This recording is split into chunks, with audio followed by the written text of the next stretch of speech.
Hello मेरे दोस्तों, कैसे हैं आप सब लोग। मैं उम्मीद करता हूं आप सब लोग बहुत अच्छे होंगे और आपकी सीए की तैयारी भी बहुत अच्छी चल रही है। तो चलिए आज से हम शुरू करते हैं सीए इंटरमीडिएट का पेपर नंबर 6, जिसका नाम है financial management and strategic management. हम इसको प्यार से एफएम और एसएम के नाम से बुलाएंगे। तो आज की क्लास से हम शुरू करेंगे एसएम का फास्ट ट्रैक बैच। ठीक है, जैसे कि आपको पता है अभी आपका जो पेपर है एफएम एसएम का, टोटल 100 में से 50 मार्क्स का आपके पास एफएम आने वाला है और 50 मार्क्स का ही आपके पास एसएम होगा। अच्छा, अब ये 50 मार्क्स में भी आपके पास 15 मार्क्स के एमसीक्यूज हैं और 35 मार्क्स का आपके पास डिस्क्रिप्टिव आने वाला है।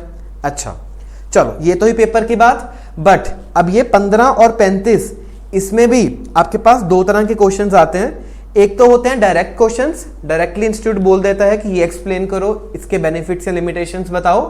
या फिर हो सकता है कि केस स्टडी बेस्ड आए, आपके पास बड़े लेंथी क्वेश्चंस आए, थोड़ा सा वो आपको प्रैक्टिकल टेस्ट करे कि प्रैक्टिकल सिनेरियोज दे, फिर उसमें आपको बोले कि आप कंपनी को गाइड करो, कंसल्टिंग करो। अच्छा, तो during this whole fast track batch हम सब के सब क्वेश्चंस को सॉल्व करने वाले हैं।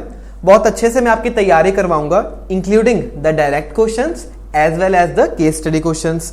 ठीक है, चलो अब एक बार से फटाफट से देख लेते हैं सिलेबस क्या है आपका। सिलेबस एसएम में अभी के लिए आपके पास 5 चैप्टर्स बचते हैं। सिर्फ का मतलब क्या है, यहाँ पे दोस्तों पहले आपके पास 8 चैप्टर्स हुआ करते थे जब ओल्ड सिलेबस था, तो 8 से अब इंस्टीट्यूट ने आपके पास 5 चैप्टर्स कर दिए हैं। सर इसका मतलब सिलेबस कम हो गया है? I can say to a extent yes, कुछ आपका सिलेबस कम हुआ है 80% के अराउंड, बट आपका सिलेबस कहीं ना कहीं सेम है। तो कुछ पार्ट उन्होंने डिलीट कर दिया, बट प्लस माइनस करके किसी तरीके से वो 8 चैप्टर्स 5 चैप्टर्स में मर्ज कर दिए हैं। और कुछ नए टॉपिक्स भी आए हैं, तो उन नए टॉपिक्स की हम चर्चा और तैयारी बहुत अच्छे से करेंगे। क्योंकि आपको भी पता है जब नया अटेम्प्ट आता है, नया सिलेबस आता है, तो स्टार्टिंग के 2-3 अटेम्प्ट में न्यू टॉपिक्स पे काफी हाई फोकस रहता है इंस्टीट्यूट का। ठीक है सर, चलो वेटेज ऑफ चैप्टर्स की बात करें तो कहीं ना कहीं सबका वेटेज अभी तक सेम ही है। तो अगर 5 चैप्टर्स हैं, आप मान के चलो 20% के अराउंड हर चैप्टर का वेटेज है, प्लस माइनस 5% हो सकता है। इसका मतलब सब चैप्टर्स इक्वली इंपॉर्टेंट रहने वाले हैं आप सबके लिए। अच्छा, अभी हम क्या करेंगे, जब एग्जाम से पहले मैं आपके लिए एबीसी एनालिसिस निकाल दूंगा, ताकि आपको अच्छे से एक बार पता चल जाए कि कौन से चैप्टर्स ज्यादा इंपॉर्टेंट हैं, कौन से टॉपिक्स ज्यादा इंपॉर्टेंट रहने वाले हैं आपके लिए। क्लियर है? इसके अलावा हम ड्यूरिंग द बैच कीवर्ड्स पे काफी अच्छे से फोकस करने वाले हैं, क्योंकि आपको पता है एसएम एक ऐसा सब्जेक्ट है जिसमें इंस्टीट्यूट की काफी सही ये कोशिश रहती है कि जो बच्चे के आंसर्स वो आईसीए लैंग्वेज के हिसाब से हो, कीवर्ड्स एटलीस्ट काफी अच्छे से मैच करते हो। तो इसमें जो मेरे नोट्स मिलेंगे आपको, कैप्सूल नोट्स मिलेंगे, वो काफी अच्छे से कीवर्ड्स को कवर करेंगे और ड्यूरिंग द बैच इटसेल्फ मैं आपको कीवर्ड्स भी अच्छे से याद करवा दूंगा। बस आपको मेरे साथ बने रहना है, हम तैयारी अच्छे से कर लेंगे। अच्छा, इसके अलावा हम सीखेंगे कैसे आपको स्मार्ट वर्क करके आना है।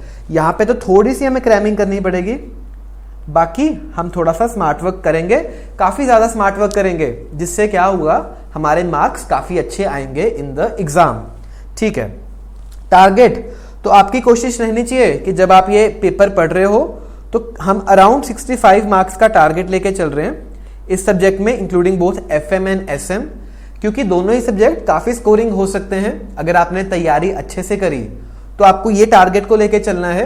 मिनिमम हम इतना टारगेट लेके चल रहे हैं, मैक्सिमम आपका जितना वर्थ है डेफिनेटली आप ट्राई कीजिए 70, 75, 80 आगे बहुत ही बढ़िया। आप जितने अच्छे मार्क्स स्कोर करोगे उतना सही है, बट कम से कम हमें 50 से 55 तो लेके ही आने, दैट्स अ मिनिमम। बट हम टारगेट क्या लेके चल रहे हैं कि मेरे पास 65 मार्क्स आने चाहिए। क्लियर है? तो उसमें से हम एसएम का टारगेट लेके चल रहे हैं 32 से 33 नंबर, मिनिमम टू मिनिमम हम एसएम में से भी लेके आएंगे। क्लियर है?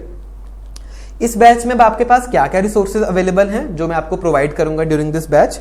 एक तो आपके पास एसएम का कैप्सूल मॉड्यूल आएगा, जो कि हमारी मेन बुक होगी, कॉन्सेप्ट बुक होगी। प्रिंटेड बुक्स आप सबको मिल जाएंगी फास्ट ट्रैक बैच में।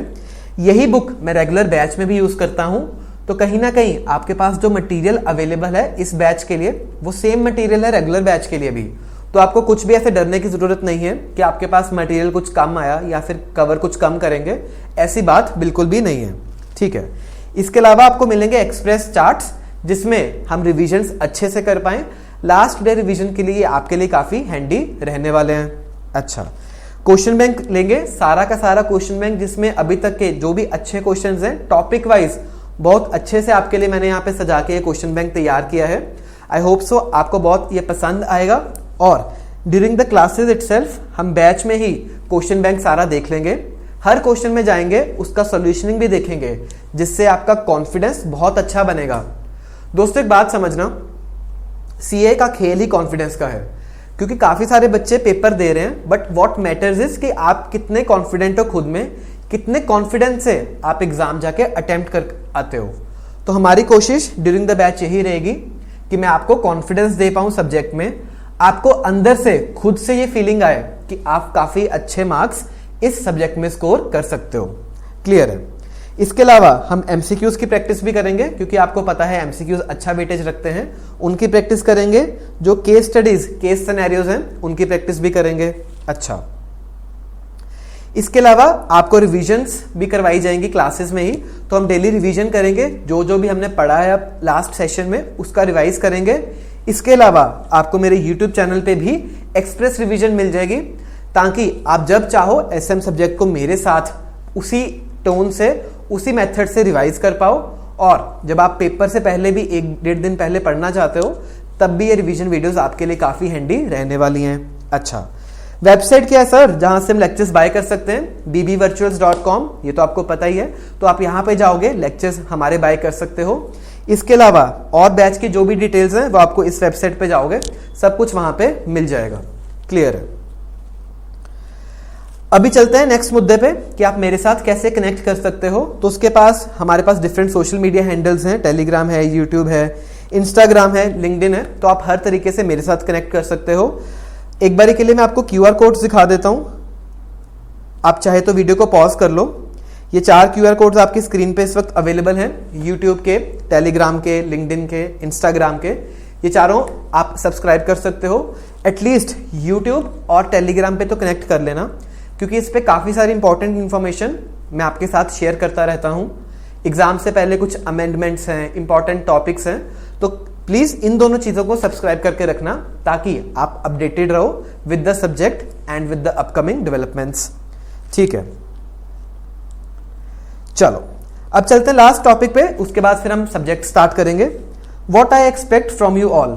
अब मेरी भी कुछ आपसे एक्सपेक्टेशंस हैं, आपकी तो डेफिनेटली मुझसे कुछ एक्सपेक्टेशंस हैं, जो कि मैंने यहाँ पे बता दिया कि मैं क्या क्या प्रोवाइड करने वाला हूं, हम क्लासेस में क्या क्या करने वाले हैं, बिल्कुल। बट मेरी भी कुछ अब आपसे एक्सपेक्टेशंस हैं। क्या है कि एक तो आप क्लासेस अच्छे से कवर करो, अटेंटिवली कंप्लीट करो, और सब क्लासेस कंप्लीट करो। रिविजन्स कंटिन्यूस रखना, क्योंकि ये सब्जेक्ट ऐसा है आपको थोड़ा सा याद भी करना पड़ता है, तो मेरी कोशिश तो रहेगी कि आपको रिविजन करवाऊं, बट आपके एफर्ट्स, कितनी मेहनत आप डालते हो सब्जेक्ट में, वो काफी इंपॉर्टेंट रहने वाली है।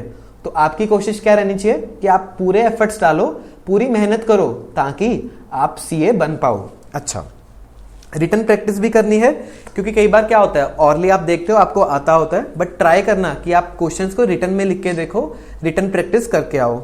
अच्छा, कीवर्ड्स याद करने हैं, डेफिनेटली वो तो हम कर ही लेंगे, क्लासेस में आपके साथ हूं, हम रिविजन्स कर लेंगे।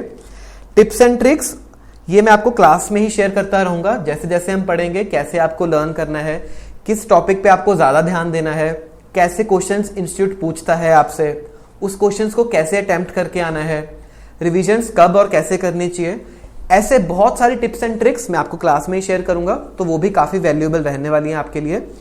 और जो भी मैंने अपने ऑल इंडिया रैंक 10 के एक्सपीरियंस में सीखा, वो भी सब आपके साथ इस क्लास में मैं शेयर करूंगा। ठीक है, मॉक्स डेफिनेटली आपको लिखने हैं, ताकि आप सारे सब्जेक्ट की प्रैक्टिस एक बार करके जाओ। एग्जाम से पहले वंस या ट्वाइस आप एक बार मॉक्स लिख लोगे, आपकी तैयारी काफी स्ट्रांग हो जाएगी। और तो और आपको अब क्लियर करने हैं एग्जाम्स, ताकि आप क्या बन पाओ, एक चार्टर्ड अकाउंटेंट बन पाओ, एक सीए बन पाओ। सीए इंडिया की मोस्ट प्रेस्टिजियस डिग्री है, काफी ज्यादा आपको रिस्पेक्ट मिलती है, आपका करियर बहुत सही बनता है। तो सीए के बारे में तो आपको क्या ही बताऊं, काफी आपको पता ही है, बट आपका कोशिश क्या रहना चाहिए, हम बनेंगे सीए। तो आप अब सब मेरे साथ क्या करोगे, सीए की तैयारी करने वाले हैं, एफएमएसएम सब्जेक्ट की तैयारी करने वाले हैं। I give you very best wishes कि आप अच्छे से तैयारी करो, सीए बनो, अपना नाम रोशन करो, अपने पेरेंट्स का नाम रोशन करो और अपना एक सक्सेसफुल करियर भी बना पाओ। ठीक है, चलो तो with this quick introduction let's start with the chapter number 1। जैसे कि मैंने आपको बताया 5 चैप्टर्स हैं अपने स्ट्रेटेजिक मैनेजमेंट में, तो उसमें से आज हम शुरू करने जा रहे हैं चैप्टर नंबर 1। तो चलिए शुरू करते हैं इस वीडियो को, आ जाओ। ठीक है, चलो चैप्टर नंबर 1 जिसका नाम है इंट्रोडक्शन टू एसएम। आपके कैप्सूल मॉड्यूल में, आपके एक्सप्रेस चार्ट्स में सब कुछ अवेलेबल है, उस पे बाद में जाते हैं। पहले एक बार यहां पे आओ, स्क्रीन पे ध्यान दो, जो मेरे यहां पे हैंडमेड नोट्स हैं इनको एक बार देखते हैं, समझते हैं क्या है, ताकि आपका बेस अच्छे से बने और आपकी कंसेप्चुअल क्लैरिटी काफी अच्छे से बन पाए। ठीक है, तो इस सब्जेक्ट को स्टार्ट करने के लिए सबसे पहले हम स्टार्ट करेंगे एक नई कंपनी। ठीक है, एक नया धंधा शुरू करते हैं। आप सब बिजनेसमैन बनना चाहते हो शायद, एक स्टार्टअप क्रिएट करते हैं, एक बहुत बड़ी कंपनी क्रिएट करेंगे। चलो नई कंपनी का नाम क्या रखें दोस्तों, बताओ क्या नाम रखना चाहिए नई कंपनी का? सर हम ना सीए कर रहे हैं तो हमें सीए से काफी प्रेम है, हम सीए बनना चाहते हैं, हमें सीए बहुत अच्छा लगता है। ठीक है, चलो नई कंपनी का नाम रख देते हैं सीए लिमिटेड। चलो बहुत बहुत मुबारकें आपको, हार्टलीस्ट कंग्रेचुलेशंस, आपने नई कंपनी इनकॉर्पोरेट कर ली सीए लिमिटेड के नाम से। अच्छा, अब मैं आपसे पूछता हूं कि जब आपने कंपनी बनाई आपका विजन क्या था? सर विजन क्या होता है? विजन ये होता है दोस्तों कि जब आपने कंपनी बनाई, मान के चलो आप सोच रहे हो कि हम सीए लिमिटेड पे धंधा करेंगे, बिजनेस करेंगे, बट क्या करोगे आप कंपनी को कहां लेके जाना चाहते हो? क्या इमेज आप कंपनी की बनाना चाहते हो, या फिर क्या आपका डायरेक्शन है जिस कंपनी में, जिस डायरेक्शन में कंपनी को जाना चाहिए?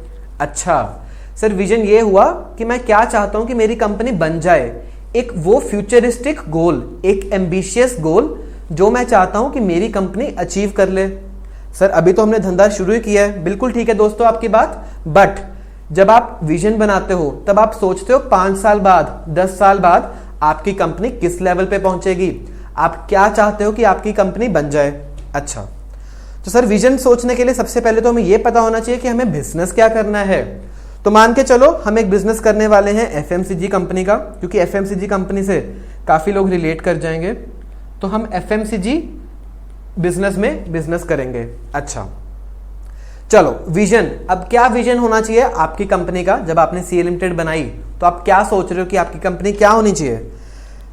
सर हम सोचते हैं कि हमारी कंपनी ना ग्लोबल लेवल पे बहुत अच्छा बिजनेस करे। ग्लोबल लेवल पे ये जो कंपनीज हैं, HUL है, P&G है, ये ITC है, डाबर है, तो ये जो भी FMCG कंपनीज हैं हम इनको बीट कर पाए, हम काफी अच्छी मार्केट पोजीशन बना लें। अच्छा चलो इसी को अब थोड़ा सा क्रिएटिवली लिखते हैं, मैं आपको थोड़ा सा एक एग्जांपल से समझाता हूं कैसे आप विजन को कंपनी के लिख सकते हो।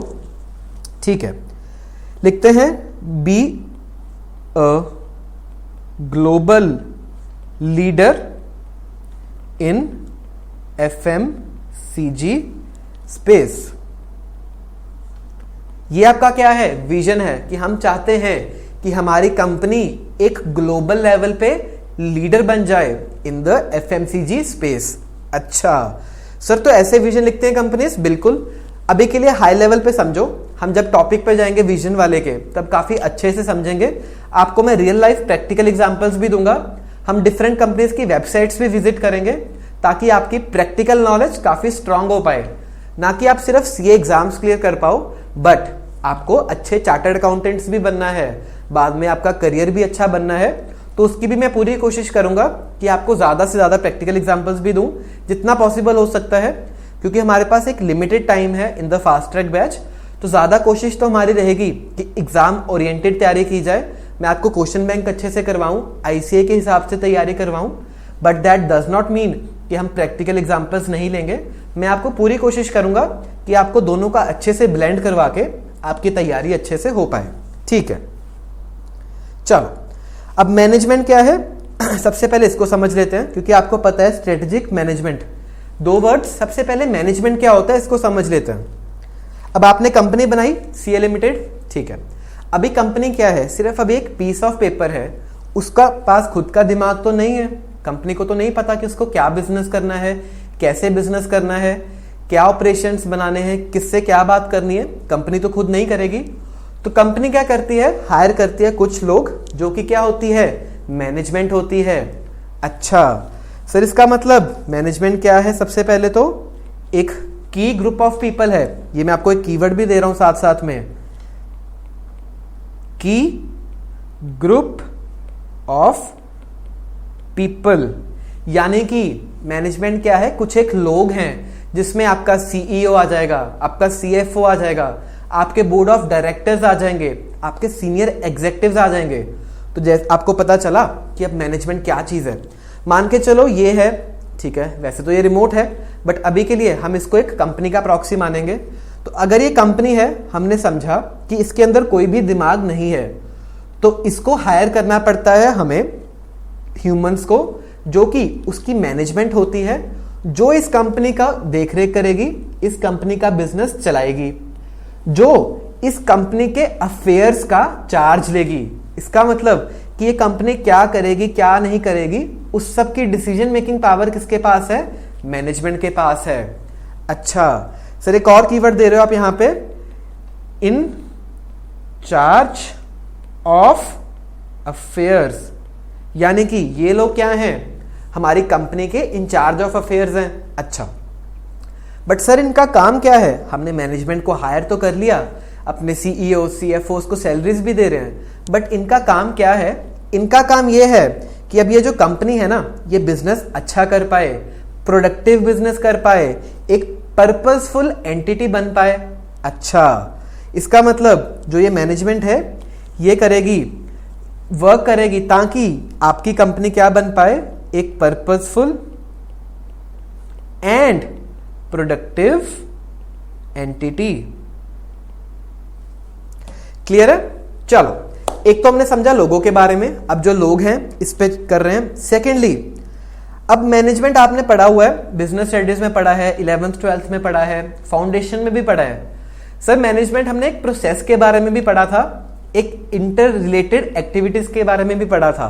बिल्कुल सही है दोस्तों, आपकी मेमोरी काफी अच्छी है, आपको याद है कि एक तो मैनेजमेंट लोग हो सकते हैं जो हमने समझा, बट जो लोग वो काम करते हैं, जो एक्टिविटीज करते हैं, set of inter related functions करते हैं, उसको भी क्या कहा जाता है, मैनेजमेंट ही कहा जाता है।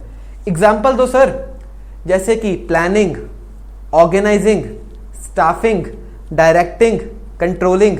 याद आई ये 5 पॉइंट्स, आपने ऑलरेडी पढ़े होंगे। तो ये 5 एक्टिविटीज को करना भी क्या कहा जाता है, मैनेजमेंट कहा जाता है। अच्छा, अगर इसको मैं लिखूं, set of inter related functions,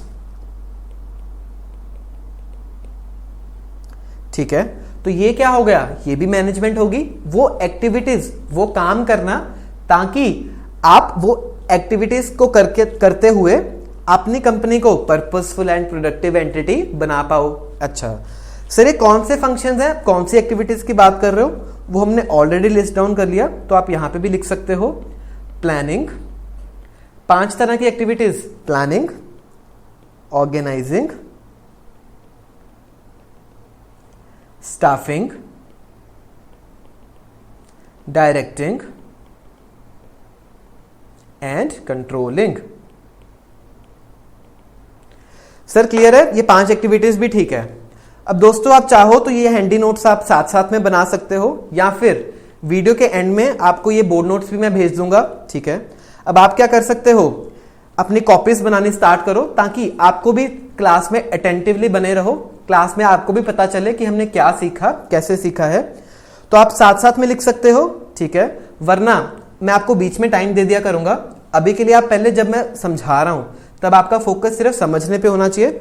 अभी मान के चलो हम यहाँ पे जैसे वीडियो पॉज कर देंगे, ठीक है, आप वीडियो पॉज कर लो और यहाँ पे जो भी हमने लिखा है एक बार अपनी कॉपी में लिख लो, ताकि आप क्विकली उसको एक बार समझ पाओ और फिर हम आगे चल सकते हैं।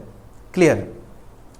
चलो सर, अभी आपने यहाँ पे जो 5 एक्टिविटीज की बात करी है, इनका क्या क्या मतलब होता है, ये तो वैसे आपने ऑलरेडी पढ़ा हुआ है, बट फिर भी एक बार मैं क्विकली बता दूं। प्लानिंग का मतलब क्या होता है कि आप अपने ऑपरेशंस को प्लान कर रहे हो, कंपनी की एक्टिविटीज को प्लान कर रहे हो कि आपका क्या गोल्स होगा, आपके क्या ऑब्जेक्टिव्स होंगे, जो आप कंपनी में अचीव करना चाहते हो। अच्छा, ऑर्गेनाइजिंग, अब आपने अगर सोचा कि आपकी ये गोल्स हैं तो अब आपको कंपनी को डिजाइन भी तो करना पड़ेगा, कंपनी के ऑर्गेनाइजेशन स्ट्रक्चर को डिजाइन करना पड़ेगा, वो ऑर्गेनाइजिंग का पार्ट है। अच्छा, अब स्टाफिंग में क्या कि आपको अब रिसोर्सेज चाहिए, कि आपको पैसा चाहिए, आपको लोग चाहिए, आपको प्लांट एंड मशीनरी चाहिए, तो ये डिफरेंट रिसोर्सेज आपको लेके आने पड़ते हैं, which becomes part of your staffing. अच्छा, डायरेक्टिंग क्या होता है, अभी आपके पास रिसोर्सेज आ गए, डिजाइन आ गया, अब आपको क्या करना है, उनको इंप्लीमेंट करना है, उन रिसोर्सेज को एक्चुअल में लगाना है काम पे, तो उसको क्या बोलते हैं, डायरेक्टिंग बोलते हैं। अपने टास्क्स को एलोकेट करना है इन लोगों के बीच ताकि वो लोग काम कर पाएं।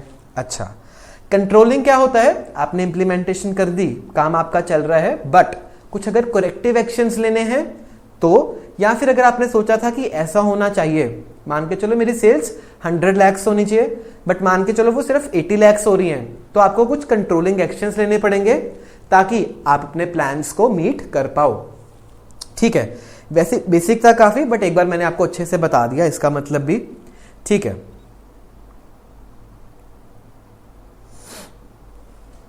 चलो एक बार नोट्स में देख लें, अपने कैप्सूल नोट्स में देख लें ताकि आपको पता चल जाए कि कैप्सूल नोट्स में हमने क्या लिखा हुआ है।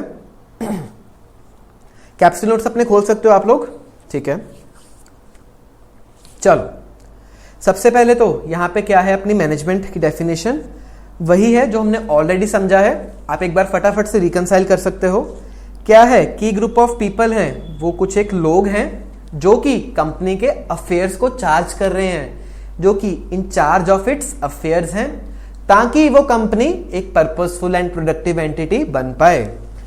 ठीक है सर, बिल्कुल क्लियर है। अच्छा, अभी दोस्तों इस मैनेजमेंट के और भी कुछ काम होते हैं, जैसे कि इंटीग्रेट करना जो आपके डिसऑर्गेनाइज्ड रिसोर्सेज हैं, रिसोर्सेज की हमने बात ऑलरेडी की, जैसे पैसा है, लोग हैं, मशीनरी है, प्लांट है, डिफरेंट रिसोर्सेज हैं, बट जब तक वो रिसोर्सेज एज इट इज पड़े हैं वो यूज में तो आएंगे नहीं।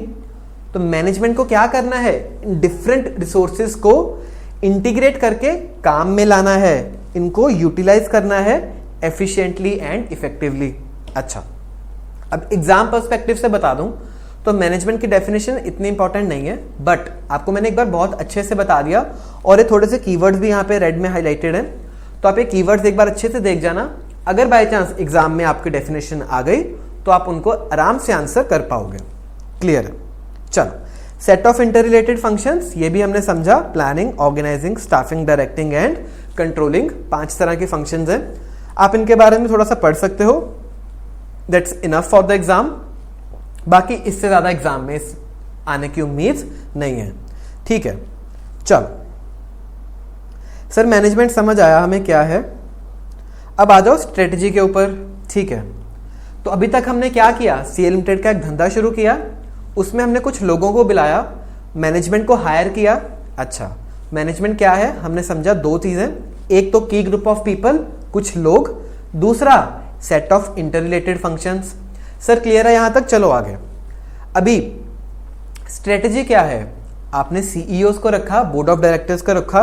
ठीक है, मान के चलो यहाँ पे एक टेबल पे ये लोग बैठे, ये लोग बैठा, ये बैठा, यहाँ पे अपने एमडी साहब बैठे, यहाँ पे अपने सीईओ साहब बैठे, तो यहाँ पे डिफरेंट बोर्ड ऑफ डायरेक्टर्स बैठे हैं, एक मीटिंग चल रही है। अच्छा, तो अब ये लोग बैठे यहाँ पे ना दिमाग चलाएंगे, अपने दिमाग को यूज करेंगे, जो भी इन्होंने अपने तक एजुकेशन में सीखा है, प्रैक्टिकल चीजों में सीखा है, ये यहाँ पे अप्लाई करने की कोशिश करेंगे। किस लिए, ताकि जो आपकी कंपनी है वो अपने विजन को मीट कर पाए। विजन, हाँ जी, हमने यहाँ पे सोचा था कि मैं क्या बनना चाहता हूं, एक ग्लोबल लीडर बनना चाहता हूं एफएमसीजी कंपनी में।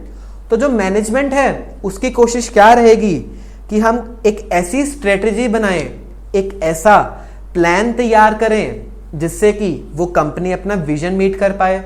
अच्छा, एक एग्जांपल लेते हैं क्रिकेट मैच का, आपने देखा होगा क्रिकेट मैच, तो जब भी कोई मैच शुरू होता है हर टीम का विजन क्या रहता है, गेम को जीतना, बिल्कुल वो उसको जीतना चाहते हैं। तो उसके लिए आपने कई बार देखा होगा जब मैच शुरू होता है तो काफी सारे जो प्लेयर्स होते हैं सबसे पहले ग्राउंड में आके एक दूसरे के शोल्डर्स पे हाथ रखते हैं और कुछ आपस में डिस्कशन करते हैं। तो वो क्या कर रहे होते हैं, वो एक स्ट्रेटेजी बना रहे होते हैं, एक गेम प्लान बना रहे होते हैं, ताकि वो जब गेम में जाएं उस प्लान को अच्छे से एग्जीक्यूट कर पाएं। तो वही गेम प्लान यहां पे मैनेजमेंट को भी बनाना है, ताकि जो आपकी कंपनी है वो अपने विजन एंड ऑल को अचीव कर पाए। अच्छा, तो हमने यहां पे एक कीवर्ड भी यहां पे सीख लिया है, क्या? Game plan. तो ये कीवर्ड आपको बहुत आराम से याद हो जाएगा। क्रिकेट मैच को याद कर लेना कि आपको क्या करना है, एक गेम के लिए एक प्लान बनाना है। ऐसे ही जो भी आपकी मैनेजमेंट है वो क्या करेगी, एक गेम प्लान बनाएगी। क्लियर है? चलो, किस लिए बनाएगी गेम प्लान, क्या रीजन है उसको गेम प्लान बनाने का? सबसे पहले तो जब आप जाओगे कंपनी को मार्केट में लेके जाओगे, अपने एफएमसीजी प्रोडक्ट्स आपने मान के चलो बना लिए, अब आपको बेचने के लिए किन के पास जाना पड़ेगा, कस्टमर्स के पास जाना पड़ेगा। अच्छा, इसका मतलब सर जो स्ट्रेटेजी होनी चाहिए वो कस्टमर फोकस होनी चाहिए, कस्टमर्स का ध्यान रखना है। Customers are the king of market, सबको पता है, तो कस्टमर्स सबसे इंपॉर्टेंट है। अच्छा, बट सर हम जब कस्टमर्स के पास जाएंगे ना, तब मेरे पास कंपटीशन भी आ जाएगा, सिर्फ मैं थोड़ी हूं एफएमसीजी स्पेस में। मान के चलो आपने यहाँ पे डिटर्जेंट पाउडर बनाया, ठीक है, हमने एक एफएमसीजी में डिटर्जेंट पाउडर बनाया, एक सर्फ बनाया। अच्छा, तो आप कस्टमर के पास गए कि हम ना सीए लिमिटेड से आए हैं, तो हमसे ये आप सर्फ खरीद लो। बट कस्टमर बोलता है मैं आपसे क्यों खरीदूं, यहाँ पे तो डिफरेंट कॉम्पिटिटर्स ऑलरेडी बैठे हैं, आपके पास एचयूएल की तरफ से कितने सारे ब्रांड्स हैं, व्हील है, सर्फ एक्सेल है, फिर पीएनजी के कितने सारे, टाइड हैं, एरियल हैं, ऐसे करके कितने सारे ब्रांड्स हैं, तो मैं आपसे क्यों बाय करूं। इसका मतलब जब आप स्ट्रेटेजी बनाओगे आपको कंपटीशन का भी सोचना पड़ेगा, कि जब आप बाजार में जाओगे तो दिक्कत हो जाएगी। ऐसे तो आपको सिर्फ कस्टमर का नहीं सोचना, जो डिफरेंट और कंपनीज भी कस्टमर्स को टारगेट कर रही हैं उनके बारे में भी आपको सोचना है। अच्छा, तो जब आपने इन दोनों के बारे में सोचा, अच्छा, तब आपकी क्या हो जाएगी, एक मार्केट पोजीशन अच्छी हो जाएगी। Agree with me? क्यों? क्योंकि जब आपने कस्टमर्स को अच्छे से टैकल कर लिया, कंपटीशन को अच्छे से टैकल कर लिया, तो आपको नहीं लगता कि कंपनी आपकी मार्केट में बहुत अच्छा ग्रो करेगी, मार्केट में इमेज काफी अच्छी हो जाएगी, आपकी सेल्स काफी ग्रो करेंगी। तो यही हम समझाना चाह रहे हैं, बुक में और कुछ अलग नहीं लिखा होगा। हमें क्या करना है, एक गेम प्लान बनाना है, ताकि मैं अपने कस्टमर्स पे फोकस कर सकूं, कंपटीशन को बीट कर सकूं, मार्केट पोजीशन अपनी अच्छी बना सकूं। अच्छा, तो इस सब को करने के लिए एक तो मुझे क्या करना पड़ेगा, ऑपरेशंस तो करने ही पड़ेंगे। ऑपरेशंस का मतलब डॉक्टर वाले ऑपरेशंस नहीं, ऑपरेशंस का मतलब कुछ एक्टिविटीज आपको प्रोडक्शन करनी पड़ेगी। मान के चलो अगर आप सर्फ बना रहे हो तो सर्फ की प्रोडक्शन करनी पड़ेगी, उसकी पैकेजिंग करनी पड़ेगी, लॉजिस्टिक्स आएंगे, तो ये डिफरेंट फंक्शंस आ जाते हैं जिसको हम ऑपरेशंस बोलते हैं। तो इसका मतलब कंपनी चलाने के लिए जब आप स्ट्रेटेजी बनाओगे तब आपको ऑपरेशंस के बारे में भी अच्छे से सोचना है। अच्छा, तो जब आपने ये चार चीजों का ख्याल रख लिया, तब आपकी ऑब्जेक्टिव्स मीट हो जाएंगे। अब ऑब्जेक्टिव्स क्या है, कि वो चीज जो आप अचीव करना चाह रहे हो, जो आप पाना चाह रहे हो, तो वो आपके ऑब्जेक्टिव्स मीट हो जाएंगे। ठीक है, चलो हमने समझा। आप इसको चाहे तो कॉपी पे एक बार ड्रॉ कर लो, बना लो, ताकि आपकी रिवीजन अच्छे से हो पाए। एक बार के लिए फटाफट रिवाइज कर लेते हैं। स्ट्रेटेजी क्या है? स्ट्रेटेजी एक गेम प्लान है। आप गेम में जाने से पहले, मार्केट में जाने से पहले एक प्लान बना रहे हो, ताकि आप अपने कस्टमर्स को अट्रैक्ट कर पाओ। अच्छा, कंपटीशन जब आए तो आप कंपीट कर पाओ सक्सेसफुली, कंपटीशन से आगे निकल पाओ, आपकी जो मार्केट पोजीशन है कंपनी में वो अच्छी हो पाए। ठीक है, इस सब को करने के लिए आपको जरूरत है अपने ऑपरेशंस की। आपके पास प्रोडक्शन होना चाहिए, लॉजिस्टिक्स होना चाहिए, ऑपरेशंस करोगे। जब आपने ये चारों चीजों को अच्छे से किया तो आपको अपने ऑब्जेक्टिव्स के पास जाने से कोई भी नहीं रोक सकता है। क्लियर है? चलो ठीक है। इसके अलावा एक और डेफिनेशन स्ट्रेटजी की इंस्टीट्यूट की बुक में है, वो हम जब बुक में जाएंगे तब अच्छे से समझेंगे। बट अब तक के लिए हमने समझ लिया है स्ट्रेटजी को, साथ साथ उसके जो कीवर्ड्स हैं वो भी कर लिए हैं। तो अगर आप ऐसे समझोगे आपको रट्टाफिकेशन करने की जरूरत ही नहीं है। हमने कॉन्सेप्चुअली समझ लिया कि क्या स्ट्रेटजी होती है, क्यों बनाई जाती है, ताकि मैं इन 3 चीजों को कर लूं। इन 3 चीजों को करने के लिए ऑपरेशंस रिक्वायर्ड हैं और उससे क्या होगा, मेरे ऑब्जेक्टिव्स मीट हो जाएंगे। अच्छा चलो, अब एक बात बताओ, आपने एक गेम प्लान बनाया, क्रिकेट का मैच होता है, ठीक है, सब लोग स्ट्रेटजीज बनाते हैं, एक टीम ने भी स्ट्रेटजी बनाई होगी, तो क्या हर बार वो टीम जीतती है? नहीं सर, कई बार हार भी जाती है, कई बार मैच ड्रॉ भी हो जाता है और कई बार बहुत बुरी तरह भी हार जाती है। बिल्कुल सही है दोस्तों आपका जवाब। तो मैं क्या आपको कहने की कोशिश कर रहा हूं कि चाहे आपने जितना मर्जी दिमाग लगाया, जितनी मर्जी स्ट्रेटजी बनाई, बट ये जरूरी नहीं है कि आप सक्सेसफुल हो जाओ। कई बार हो जाता है कि आपकी स्ट्रेटजी गलत हो या फिर सामने वाला ओपोनेंट ऐसे खेल गया जैसे आपने सोचा ही नहीं था, या फिर कुछ चेंजेस आ गए जिसकी वजह से जो आपने स्ट्रेटजी पहले बनाई थी वो अब सही नहीं है।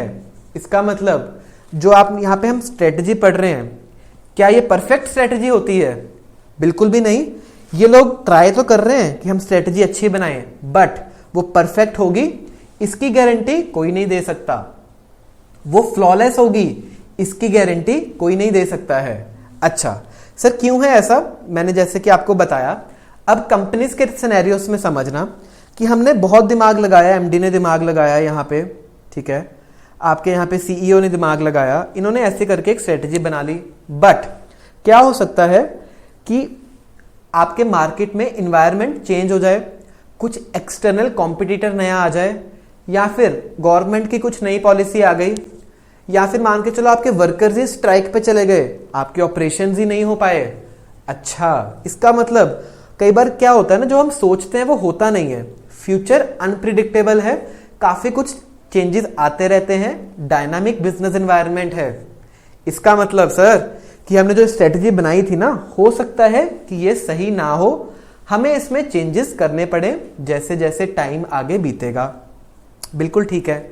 अच्छा, और क्या चीज है कि इन्होंने क्या किया, सीईओ और एमडी ने स्ट्रेटजी बनाई, ठीक है, तो क्या अब ये लोग जाके सो सकते हैं कि घर जाके चलो अब आराम करते हैं, हमने ये वाली स्ट्रेटजी बना ली, अब बाकी लोग अपने आप कंपनी में स्ट्रेटजी इंप्लीमेंट कर देंगे? बिल्कुल भी नहीं। जैसे कि हमने समझा कि इन्वायरमेंट डायनामिक है, चेंजेस आते रहते हैं मार्केट में, तो अगर एक बार इन्होंने स्ट्रेटजी बनाई काफी सही है, बट चेंजेस करने के लिए इनको हमेशा साउंड रहना चाहिए, अलर्ट रहना चाहिए।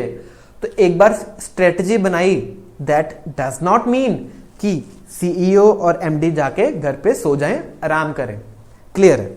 चलो एक बार अब कैप्सूल में चलते हैं। कैप्सूल में आपको एक बार बता देता हूं स्ट्रेटजी क्या है, कैसे है। मीनवेल अगर आपको वीडियो पॉज करके इसको ड्रॉ करना है, आप ड्रॉ कर सकते हो। चलते हैं आप कैप्सूल पे।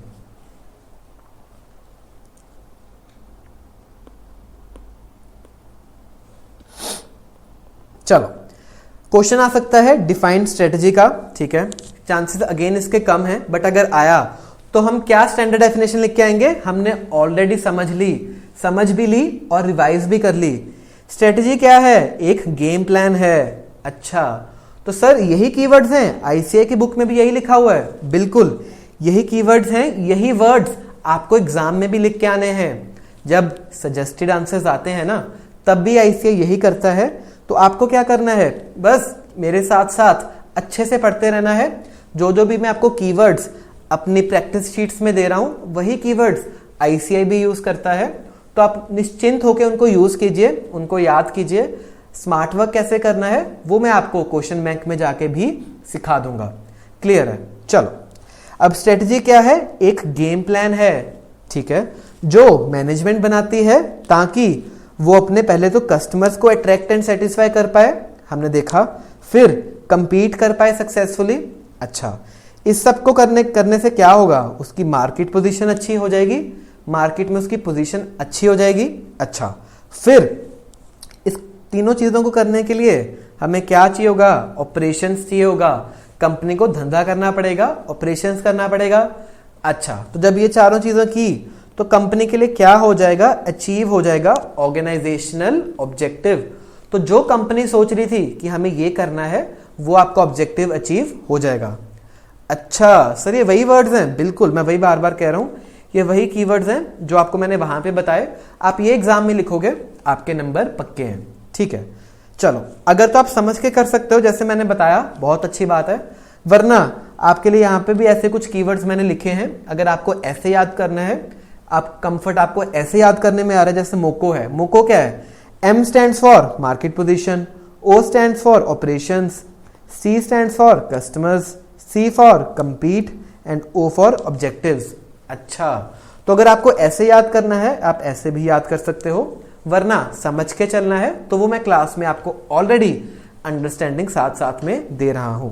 ठीक है, इसके अलावा एक और स्ट्रेटजी की डेफिनेशन है, इंस्टीट्यूट कभी कभी ये भी यूज करता है, बट अगर आप ये लिख के आओगे तो भी चलेगा, कोई दिक्कत की बात नहीं है। अच्छा, स्ट्रेटजी अब क्या होता है? एक लॉन्ग रेंज ब्लूप्रिंट होता है। मतलब मान के चलो, जब कंपनी ने सोचा कि सीईओ एमडी ने सोचा, तो वो कंपनी के लॉन्ग टर्म के बारे में सोच रहे हैं, आने वाले 5 साल, 10 साल, 20 साल, उसके बारे में सोच रहे हैं कि कंपनी क्या होगी, कैसे हो गई। तो जो भी डिसीजंस लॉन्ग टर्म को रिलेट करते हैं, एक ऑर्गेनाइजेशन के ब्लूप्रिंट को रिलेट करते हैं, वो पार्ट बनते हैं आपके स्ट्रेटजी का। अच्छा, तो जब आप ये ब्लूप्रिंट बनाओगे तब आप 3 चीजों का ख्याल रखोगे कि आपकी कंपनी किस डायरेक्शन में मूव करनी चाहिए। जैसे कि हमने यहां पे बिजनेस जब खोला था एफएमसीजी का, तब मैं क्या चाहता था कि मैं एक ग्लोबल लीडर बन जाऊं एफएमसीजी स्पेस में। तो उसके लिए मुझे एक स्ट्रेटजी ऐसे बनानी पड़ेगी जो मुझे इस डायरेक्शन में मूव करवा पाए। अच्छा, तो जब आप इस डायरेक्शन में मूव कर पाओगे, ये क्या है? मेरी एक डिजायर्ड इमेज है, जो मैं चाहता हूं कि मेरी कंपनी की डिजायर्ड इमेज बन जाए। अच्छा, तो जब आपने ये किया, ठीक है, चलो, तो जब आपने ये किया, आपकी ये वाली जो डेस्टिनेशन है, आप वहां पे पहुंच जाओगे।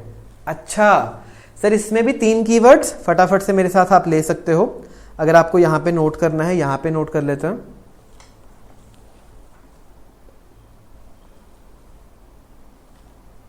दोस्तों चलो यहां पे नोट करो, क्या है हमारा? एक लॉन्ग रेंज ब्लूप्रिंट,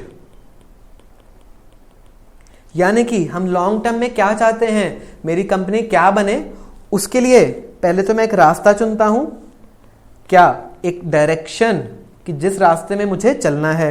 अच्छा, तो जब मैं उस रास्ते पे चलूंगा, जो मेरी एक डिजायर्ड इमेज है, मुझे वो लेके जानी है। और जब मैंने ये किया, तो जो मेरी डेस्टिनेशन है, जहां मैं जाना चाहता हूं, वहां मैं पहुंच जाऊंगा। क्लियर है?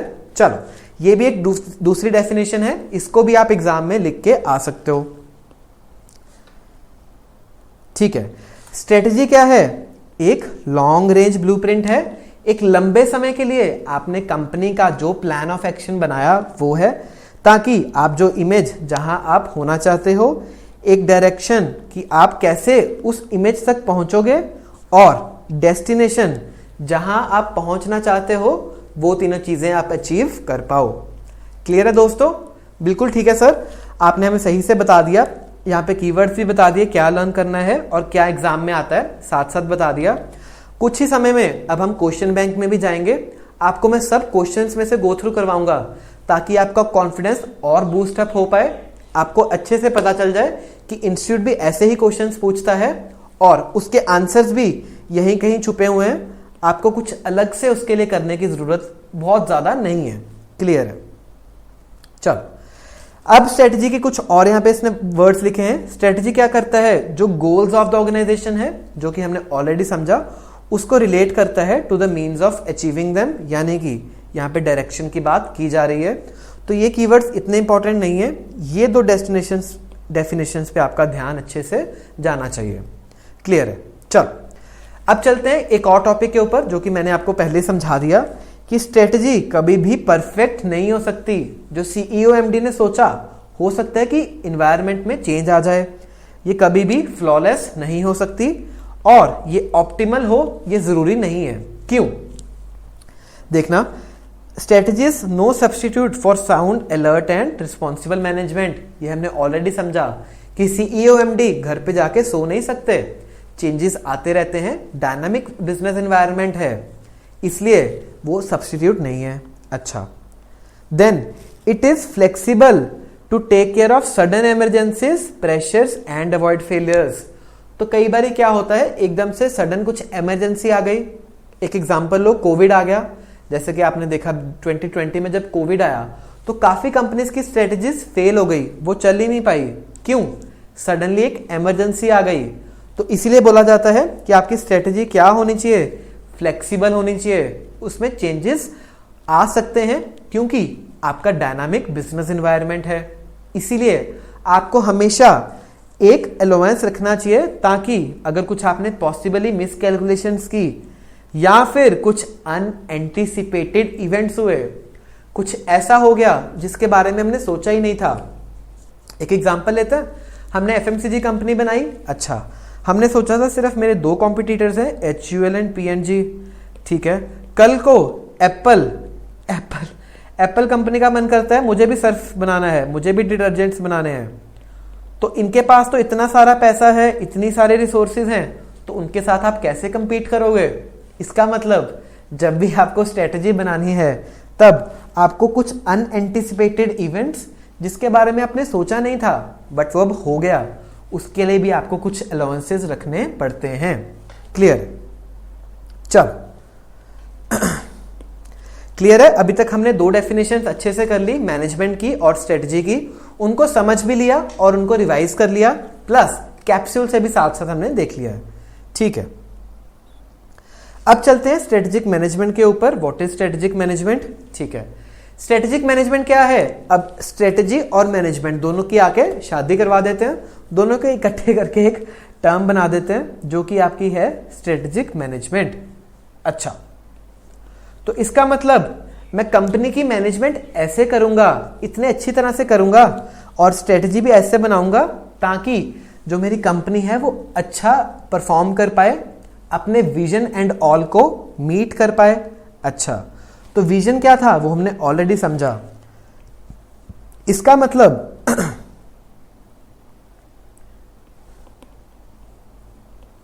इसका मतलब क्या है दोस्तों?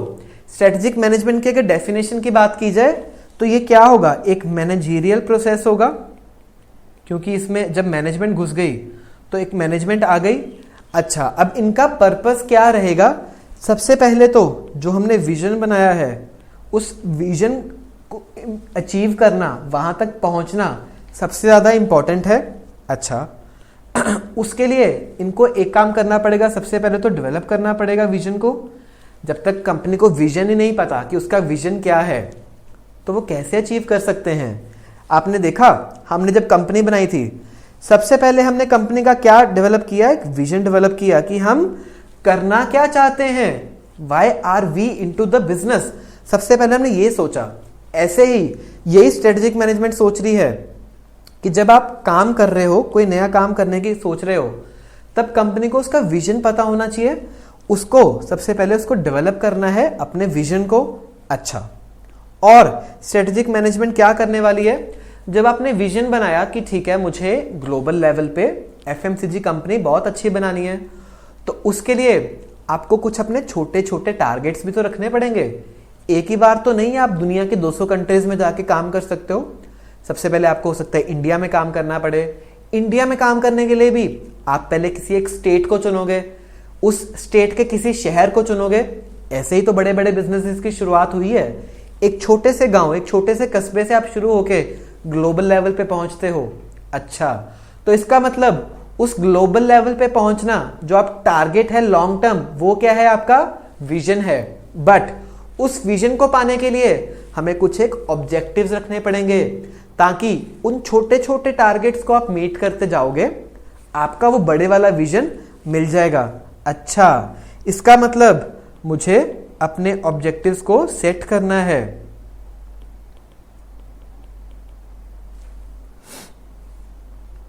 क्लियर है? चलो, सेकंड नंबर पे हमने अब अपने ऑब्जेक्टिव्स भी बना लिए।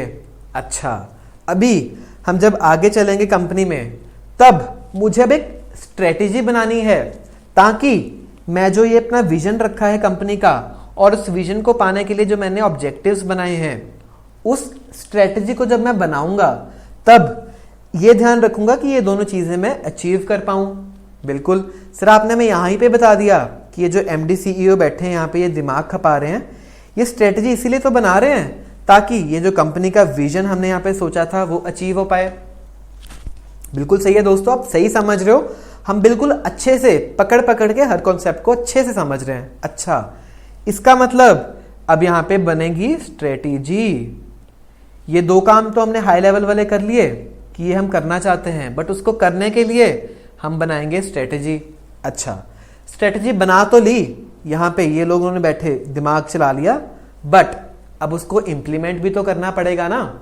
आपको उसको एक्चुअल में लाना पड़ेगा, जिसको हमने यहाँ पे ऑपरेशंस बोला था। अच्छा, तो इसको हम यहाँ पे क्या बोलने वाले हैं? Implement strategy. तो जो आपने सोचा कि आपको ये स्ट्रेटेजी रखनी है, अब इस स्ट्रेटेजी को आपको एक्चुअल में इम्प्लीमेंट भी तो करना है। मान के चलो हमने सोचा कि एफएमसीजी का बिजनेस करेंगे, डिटर्जेंट पाउडर बनाएंगे, तो उसके लिए अराउंड स्ट्रेटेजी बनाई, बट अब आपको मशीनरी लेके आनी पड़ेगी, फैक्ट्रीज सेटअप करनी पड़ेंगी, लॉजिस्टिक्स रखना पड़ेगा। तो ये सब क्या है? उस स्ट्रेटेजी का इम्प्लीमेंटेशन ही तो है। तो आपको स्ट्रेटेजी का इम्प्लीमेंटेशन करना है।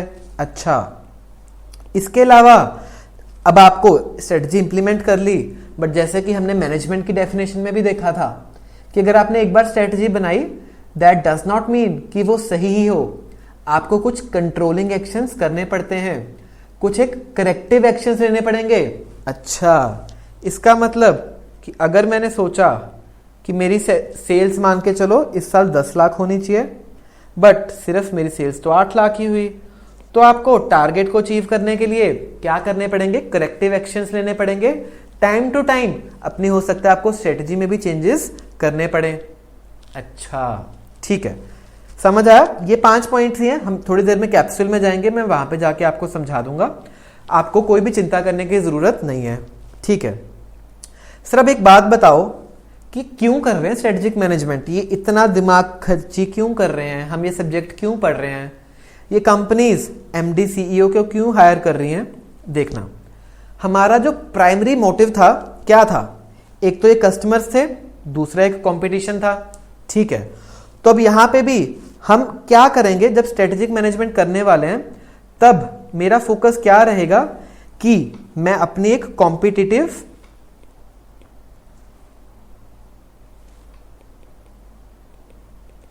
एडवांटेज ला पाऊं। कॉम्पिटिटिव एडवांटेज मतलब कि जो डिफरेंट कॉम्पिटिटर्स हैं मार्केट में, हम उससे अच्छा परफॉर्म कर पाए, हमारी प्रॉफिटेबिलिटी, हमारी सेल्स हमारे कॉम्पिटिटर से क्या हो जाएं? अच्छी हो जाएं। अच्छा, कैसे होगा? कस्टमर्स का दिल जीतना पड़ेगा, काफी सारी स्ट्रेटजीज लगानी पड़ेंगी जो हम आने वाले चैप्टर्स में सीखने वाले हैं। कॉम्पिटिटिव एडवांटेज क्या होता है, कैसे अचीव करते हैं, कैसे कस्टमर्स को जीता जाए, कैसे डिफरेंट कॉम्पिटिटर्स को हराया जाए, ये सब हम आने वाले चैप्टर्स में सीखने वाले हैं। अच्छा, तो इसका मतलब अगर यहां पे मैं ऑब्जेक्टिव्स की बात करूं, क्या ऑब्जेक्टिव्स हैं आपकी स्ट्रेटेजिक मैनेजमेंट के? सबसे पहला कि मुझे कॉम्पिटिटिव एडवांटेज लेके आनी है। दूसरा, जो भी चेंजेस आ रहे हैं इन्वायरमेंट में, उसको आप अच्छे से टैकल कर पाओ, क्योंकि जैसे कि हमने समझा कि इन्वायरमेंट इंटरनल एक्सटर्नल चेंज होता रहता है, मैनेजमेंट सो नहीं सकती। तो इसीलिए इनका ये ऑब्जेक्टिव रहता है कि आप ये दोनों चीजों को अचीव कर पाओ। क्लियर है? चलो एक बार बुक में चलते हैं, एक बार देखते हैं बुक में क्या है। What is SM? ठीक है, इसको ओरिजिनली बिजनेस पॉलिसी कहा जाता था, ज्यादा लोग इस पे ध्यान नहीं देते थे, but with the coming times business environment बहुत ज्यादा डायनामिक होता जा रहा है, काफी सारे चेंजेस आ रहे हैं एनवायरनमेंट में, इसीलिए हमने इसको कन्वर्ट कर दिया स्ट्रेटेजिक मैनेजमेंट में। It is the managerial process of developing a vision, setting objectives, crafting strategy, implementing, फिर करेक्टिव एक्शंस। बिल्कुल वही सेम 5 पॉइंट्स हैं, यहां पे भी इंस्टीट्यूट ने लिखे हुए हैं, जो कि हमने ऑलरेडी समझ लिए हैं। ठीक है, अगेन आप इसको ऐसे समझ के याद कर सकते हो, विच इज ऑल्सो गुड। बाकी जिन बच्चों को ऐसे रटाफिकेशन या फिर क्रैमिंग करना ईजी लगता है, वो ऐसे करके भी कर सकते हैं। मैं आपके लिए दोनों तरीके से यहाँ पे हेल्प कर रहा हूं। क्लियर है? चलो एसएम का प्रोसेस क्या होता है, एक बार फटाफट से रिवाइज कर लेते हैं साथ ही। सबसे पहले कंपनी क्या बनाएगी, अपना विजन बनाएगी, लॉन्ग टर्म ऑब्जेक्टिव सेट करेगी, फिर उसको अपने ऑब्जेक्टिव सेट करने पड़ेंगे ताकि वो उस विजन को अचीव कर पाए। क्लियर है? चलो अभी एक स्ट्रेटजी बनाएंगे ताकि आप विजन एंड ऑब्जेक्टिव को मीट कर पाओ, फॉर्मुलेट करेंगे, फिर उस स्ट्रेटजी को इंप्लीमेंट करेंगे, एक्चुअल में उसको ऑपरेशंस में लेके आएंगे। फिफ्थ नंबर पे अगर कुछ करेक्टिव एक्शंस की रिक्वायरमेंट है हम वो भी करेंगे। ठीक है, ऑब्जेक्टिव ऑफ एसएम क्या है, टू क्रिएट कॉम्पिटिटिव एडवांटेज, ताकि आप अपने कॉम्पिटिटर्स को क्या कर पाओ, आउट परफॉर्म कर पाओ, और to guide the company successfully through all the changes in the environment, चाहे वो इंटरनल एनवायरमेंट में हो चाहे एक्सटर्नल एनवायरमेंट में हो, आप अपनी कंपनी को उस सब में से अच्छे से निकाल पाओ। ठीक है, तो हमने यहाँ पे अभी 3 डेफिनेशंस कवर कर लिए हैं।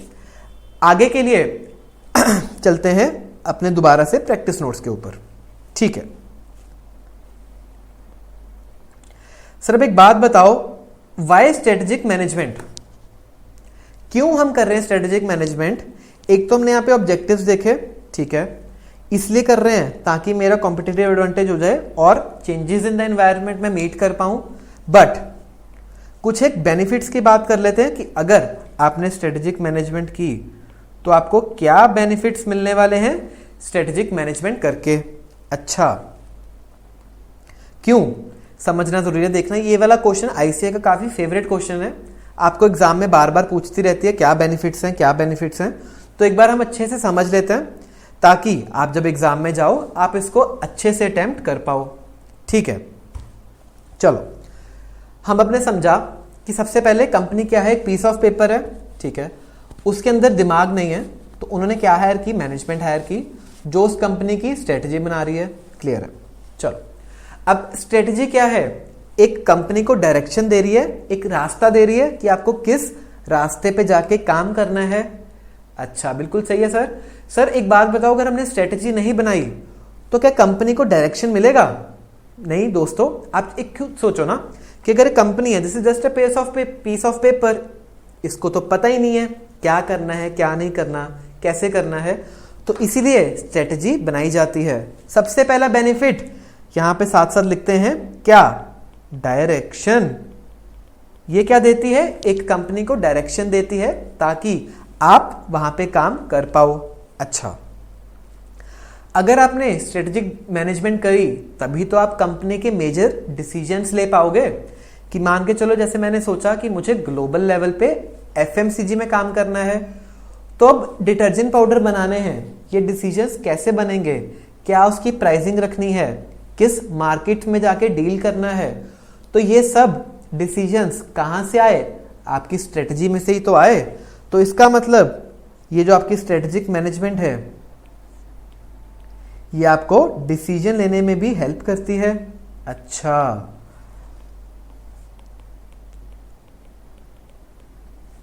ठीक है, चलो 2 फायदे हमने समझे। एक तो कंपनी को डायरेक्शन देती है, दूसरा कंपनी के जब डिसीजंस बनेंगे तब ये कंपनी के लिए एक फ्रेमवर्क प्रोवाइड करती है। Sir framework? हाँ जी, हमने क्या सोचा था कि मुझे एफएमसीजी में काम करना है और ग्लोबल लेवल पे करना है, तो इसके अराउंड जब आपने स्ट्रेटजी बनाई तो आपने एक अपना दायरा क्रिएट कर दिया, एक फ्रेमवर्क क्रिएट कर दिया जिसके अंदर आप अब अपने डिसीजंस लोगे। अच्छा, तो ये हो गया ओवरऑल फ्रेमवर्क। अब इसके अंदर आप एक डिसीजन, दूसरा डिसीजन एंड ऑल, ऐसे आप डिसीजंस ले सकते हो with in this overall framework. Clear है? चलो, और अब आपने स्ट्रेटजी बनाई, ठीक है, फ्यूचरिस्टिक स्ट्रेटजी बनाई कि आने वाले टाइम में हम कंपनी में क्या करेंगे, कैसे करेंगे।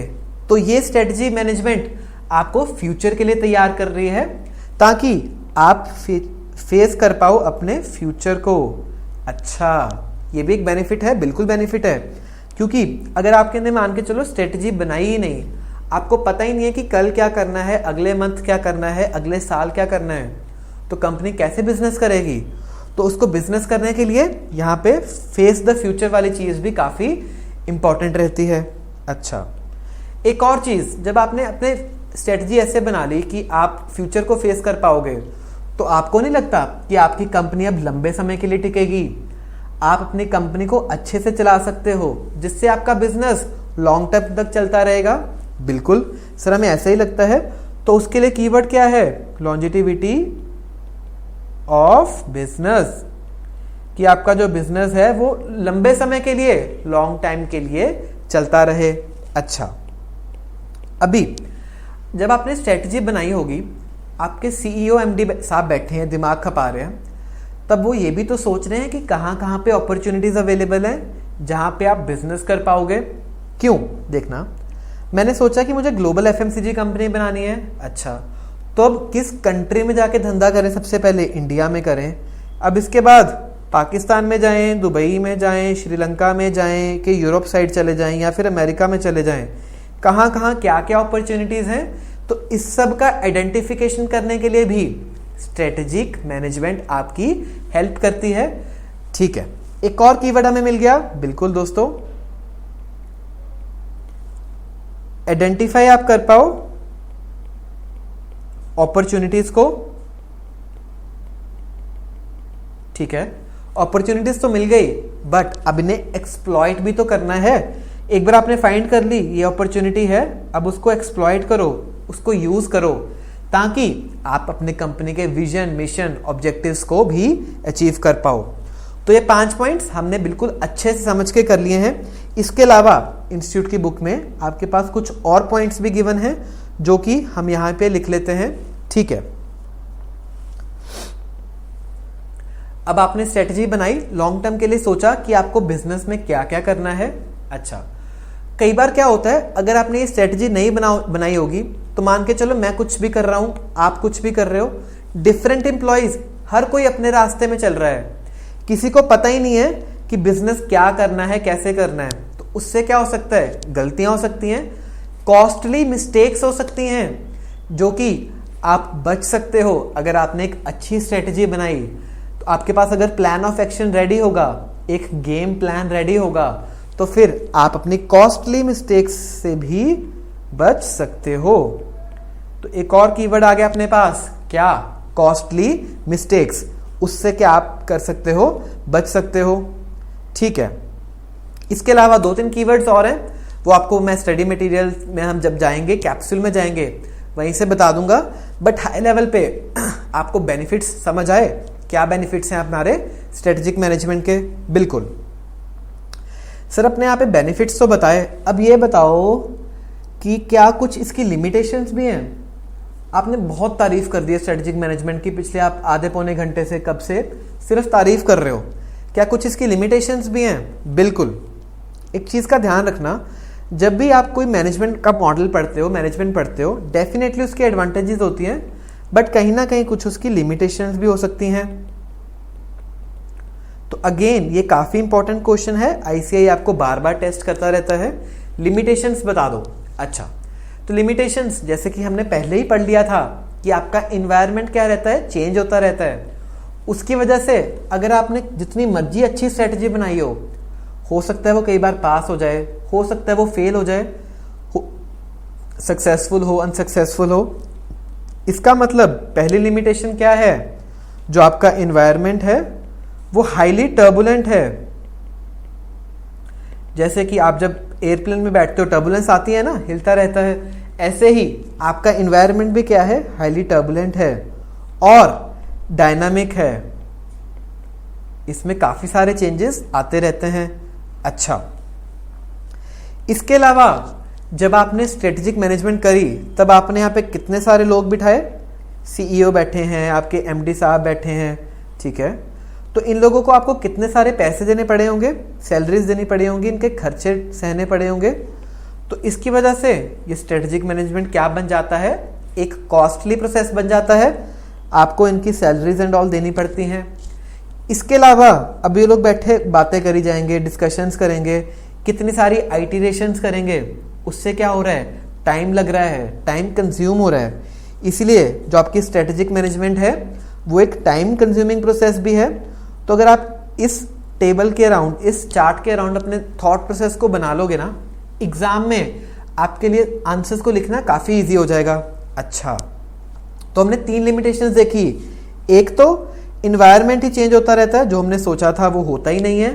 फिर इन लोगों को सैलरीज देनी पड़ती हैं, काफ़ी सारे कॉस्टली हो जाता है। फिर ये लोग काफ़ी सारा टाइम लेते हैं इन द डिस्कशंस, आइटरेशंस। जो प्रोसेस ऑफ स्ट्रेटजी फॉर्मुलेशन है वो काफ़ी टाइम कंज्यूमिंग हो जाता है। और एक जो लास्ट आपकी यहाँ पे इंस्टीट्यूट ने आपको लिमिटेशन दे रखी है वो ये है कि आपने एक बार स्ट्रेटजी तो बनाई, ठीक है, कि हम इस कंपटीशन को बीट करेंगे, बट जैसे मैंने आपको ऑलरेडी बताया कि मान के चलो एक एप्पल नया आ गया, अब एप्पल भी बोल रहा है कि मैं फ़ोन तो बनाता ही था, अब मैं सर्फ भी बनाऊंगा, अब मैं डिटर्जेंट्स भी बनाऊंगा। तो क्या हुआ, हम बोल रहे हैं कि जो कंपटीशन है ना वो अनप्रिडिक्टेबल है।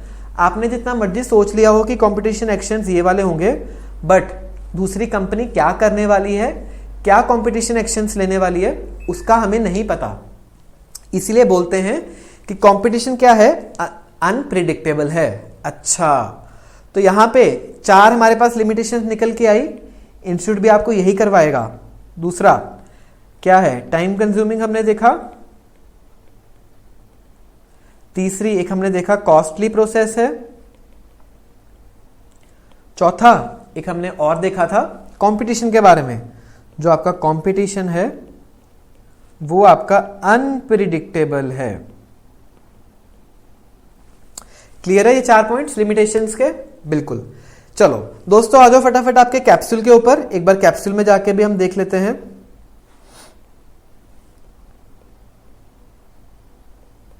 चलो इस टॉपिक पे आ जाओ, बेनिफिट्स और इंपॉर्टेंस ऑफ स्ट्रेटेजिक मैनेजमेंट। तो एग्जाम में आपको इंस्टीट्यूट कैसे टेस्ट करेगा, अगर मान के चलो आपके पास क्वेश्चन आया, काफी इंपॉर्टेंट क्वेश्चन है, इसको ए कैटेगरी मार्क कर लो, इसको आपको लर्न भी करना है और अच्छे से करना है। तो कैसे लर्न करेंगे, उसके लिए हमने ऑलरेडी प्रैक्टिस शीट्स में, बोर्ड नोट्स में मैंने आपको बता दिया कि आप कैसे थॉट प्रोसेस बना सकते हो। वरना इसको रटने के लिए अगेन यहाँ पे आपके पास एक कीवर्ड रेडी है। अच्छा, तो ये कीवर्ड सर आपने हर एक चीज में दे ही जा रहे हो? बिल्कुल नहीं, जो बहुत इंपॉर्टेंट चीजें हैं जो आपको एग्जाम में टेस्ट हो सकती हैं और जिनको याद करना जरूरी है, उनके लिए यहाँ पे कीवर्ड्स गिवन है, तो आप ये कीवर्ड्स को याद कर सकते हो। वरना आप अगर समझ के अटेम्प्ट करना चाहते हो और आप समझ के इसमें से पॉइंटर्स याद कर सकते हो, बहुत अच्छी बात है, आपका स्कोर बहुत अच्छा आ जाएगा। क्लियर है? चलो अब क्वेश्चन कैसे फ्रेम हो सकता है। क्वेश्चन या तो बोलेगा बेनिफिट्स बता दो स्ट्रेटेजिक मैनेजमेंट के, या फिर इंपॉर्टेंस बता दो स्ट्रेटेजिक मैनेजमेंट की। अच्छा, तो अगर ऐसा क्वेश्चन आया तो आपको क्या लिख के आना है, ये वाले पॉइंटर्स लिख के आने हैं।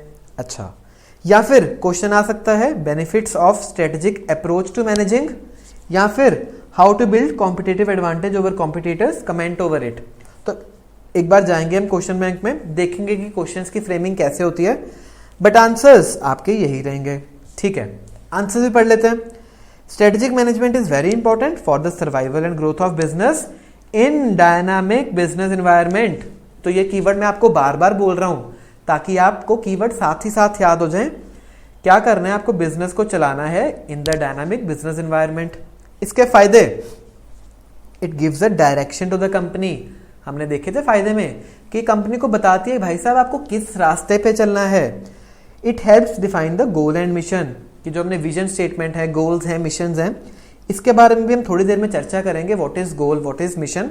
बट अभी के लिए मान के चलो कि स्ट्रेटेजिक मैनेजमेंट ही आपको हेल्प करती है कि आप अपनी कंपनी के गोल्स, जो कि हमने ऑलरेडी समझा, जो आपका विजन है, जो आपका मिशन है, उसको डिफाइन करने में हेल्प करता है।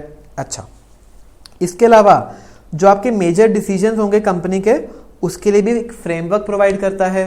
याद आया, एक हमने फ्रेमवर्क बनाया था जिसके अंदर आप डिसीजंस ले सकते हो।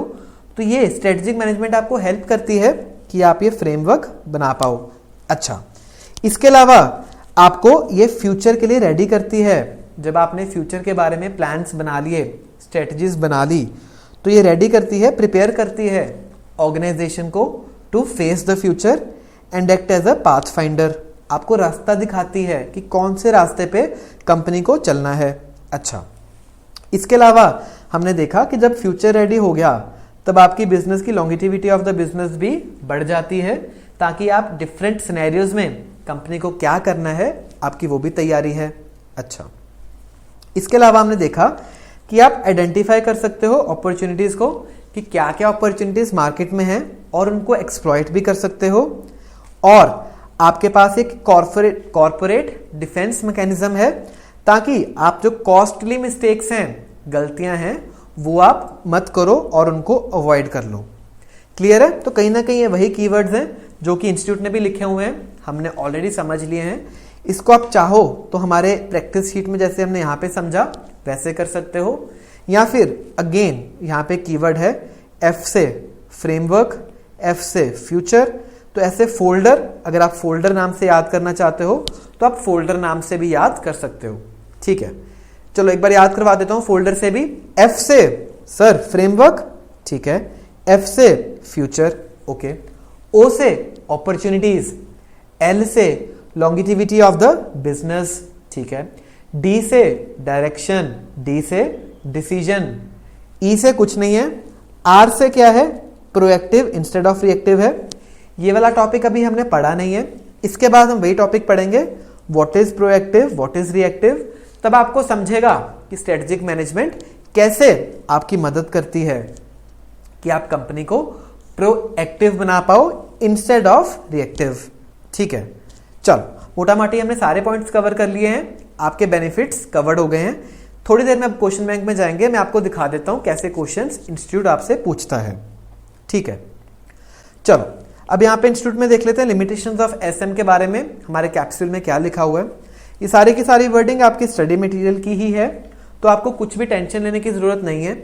अगर आपने इतना पॉइंट्स भी लिखा, इसके हेडर्स लिख दिए और इसमें से एक एक दो दो लाइनें नीचे लिख दी, आपके नंबर पक्के हो जाएंगे एग्जाम में, आपको कुछ भी और स्ट्रेस लेने की जरूरत नहीं है। ठीक है, चलो ऊपर एक लाइन लिख देंगे, the presence of strategic management can not counter all hindrances and achieve success. हमने ऑलरेडी देखा कि हमेशा सक्सेस मिले जरूरी नहीं है, क्रिकेट मैच में भी कई बार टीम्स हार जाती हैं। अच्छा, क्यों? क्योंकि एनवायरनमेंट क्या है, हाईली कॉम्प्लेक्स है एंड टर्बुलेंट है, इसमें काफी सारे चेंजेस आते रहते हैं।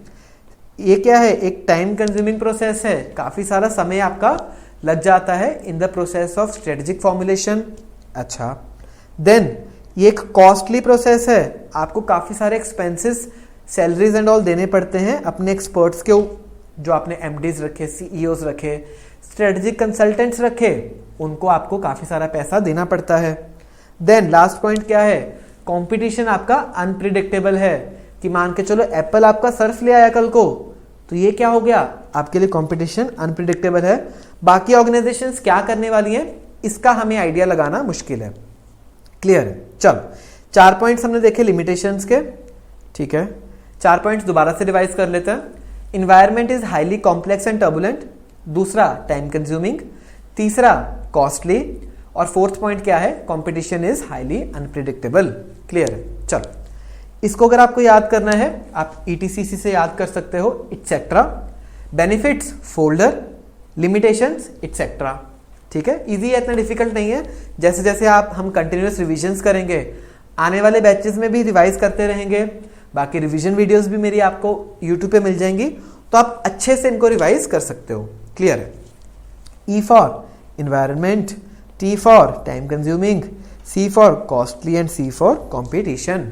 तो कहीं ना कहीं इटसेट्रा आपको याद रह गया तो आप कर सकते हो, वरना समझ के भी आप ये 4 पॉइंटर्स के आंसर दे सकते हो। ठीक है दोस्तों, अभी तक हमें सब समझ आ रहा है। सर आप कब से बोल रहे हो क्वेश्चन बैंक दिखाओगे, क्वेश्चन बैंक दिखाओगे, दिखा दो ना एक बार क्या क्वेश्चंस आए हुए हैं। बिल्कुल ठीक है दोस्तों, चलो एक बार क्वेश्चन बैंक में चलते हैं, देखते हैं क्या क्वेश्चंस हैं।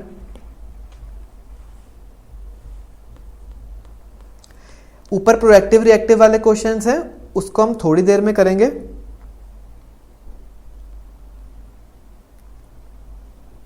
चलो क्वेश्चन नंबर 6 से आ जाओ। क्वेश्चन नंबर 6 से हमने टॉपिक्स कवर कर लिए हैं, एक बार उनको देखते हैं। ऊपर वाले 5 क्वेश्चंस, एक बार प्रोएक्टिव रिएक्टिव वाला टॉपिक पढ़ेंगे, उसके बाद फिर वहां पे भी आ जाएंगे। ठीक है, पहला क्वेश्चन नंबर 6, सर ये क्वेश्चन कहां कहां आया हुआ है दोस्तों? उसके लिए मैंने आपको यहाँ पे क्वेश्चन बैंक में बहुत क्लियरली और बहुत अच्छे से बता दिया कि ये क्वेश्चन आपके स्टडी मटेरियल का क्वेश्चन है, आरटीपी नवंबर 18 में आया हुआ है। अगेन आरटीपी नवंबर 18 में 2 बार क्वेश्चन पूछा गया था, एक ऊपर शॉर्ट नोट में, फिर एक पूरे क्वेश्चन में भी, और ये आरटीपी मई 23 का भी क्वेश्चन है। अच्छा, क्वेश्चन क्या है, what is strategic management, strategic management क्या होता है, तो उसकी हमने डेफिनेशन ऑलरेडी पढ़ ली है, आपके कैप्सूल में भी रेडी है। तो अगर आप वो डेफिनेशन लिख के आओगे आपके नंबर यहां पे पूरे पक्के हो जाएंगे, ठीक है। तो जो डेफिनेशन थी उसका कीवर्ड यहां पे हमने देखा था वॉसिक, ठीक है। अगर आपको समझ के चलना है तो आप समझ के भी चल सकते हो। वी से पहले हम विजन बनाएंगे, कंपनी का क्या विजन होना चाहिए, उस विजन को अचीव करने के लिए हमने ऑब्जेक्टिव सेट करे थे, फिर हमने एक स्ट्रेटजी बनाई थी, उसको इम्प्लीमेंटेशन किया था, लास्ट में फिर हमने कंट्रोल किया था और करेक्टिव एक्शंस लिए थे अगर रिक्वायर्ड है तो। दोस्तों सबको याद है वो ये वाला प्रोसेस, स्ट्रेटेजिक मैनेजमेंट प्रोसेस? बिल्कुल सर, हमें याद है। बाकी हम घर जाएंगे जब नोट्स को पढ़ेंगे तब हम इनको अच्छे से रिवाइज कर लेंगे, हमें याद होना शुरू हो जाएगा, ठीक है। What benefits accrue by following a strategic approach to managing? Sir ये तो वही हो गया ना, बेनिफिट्स पूछ रहा है। बिल्कुल, बेनिफिट्स के लिए जो हमने कीवर्ड एक बनाया था फोल्डर, ठीक है। वरना आप इसको समझ के भी कर सकते हो कि कैसे आपके बेनिफिट्स हो रहे थे। एक बार करवा दूं वैसे भी याद, जैसे हमने समझ के किया था।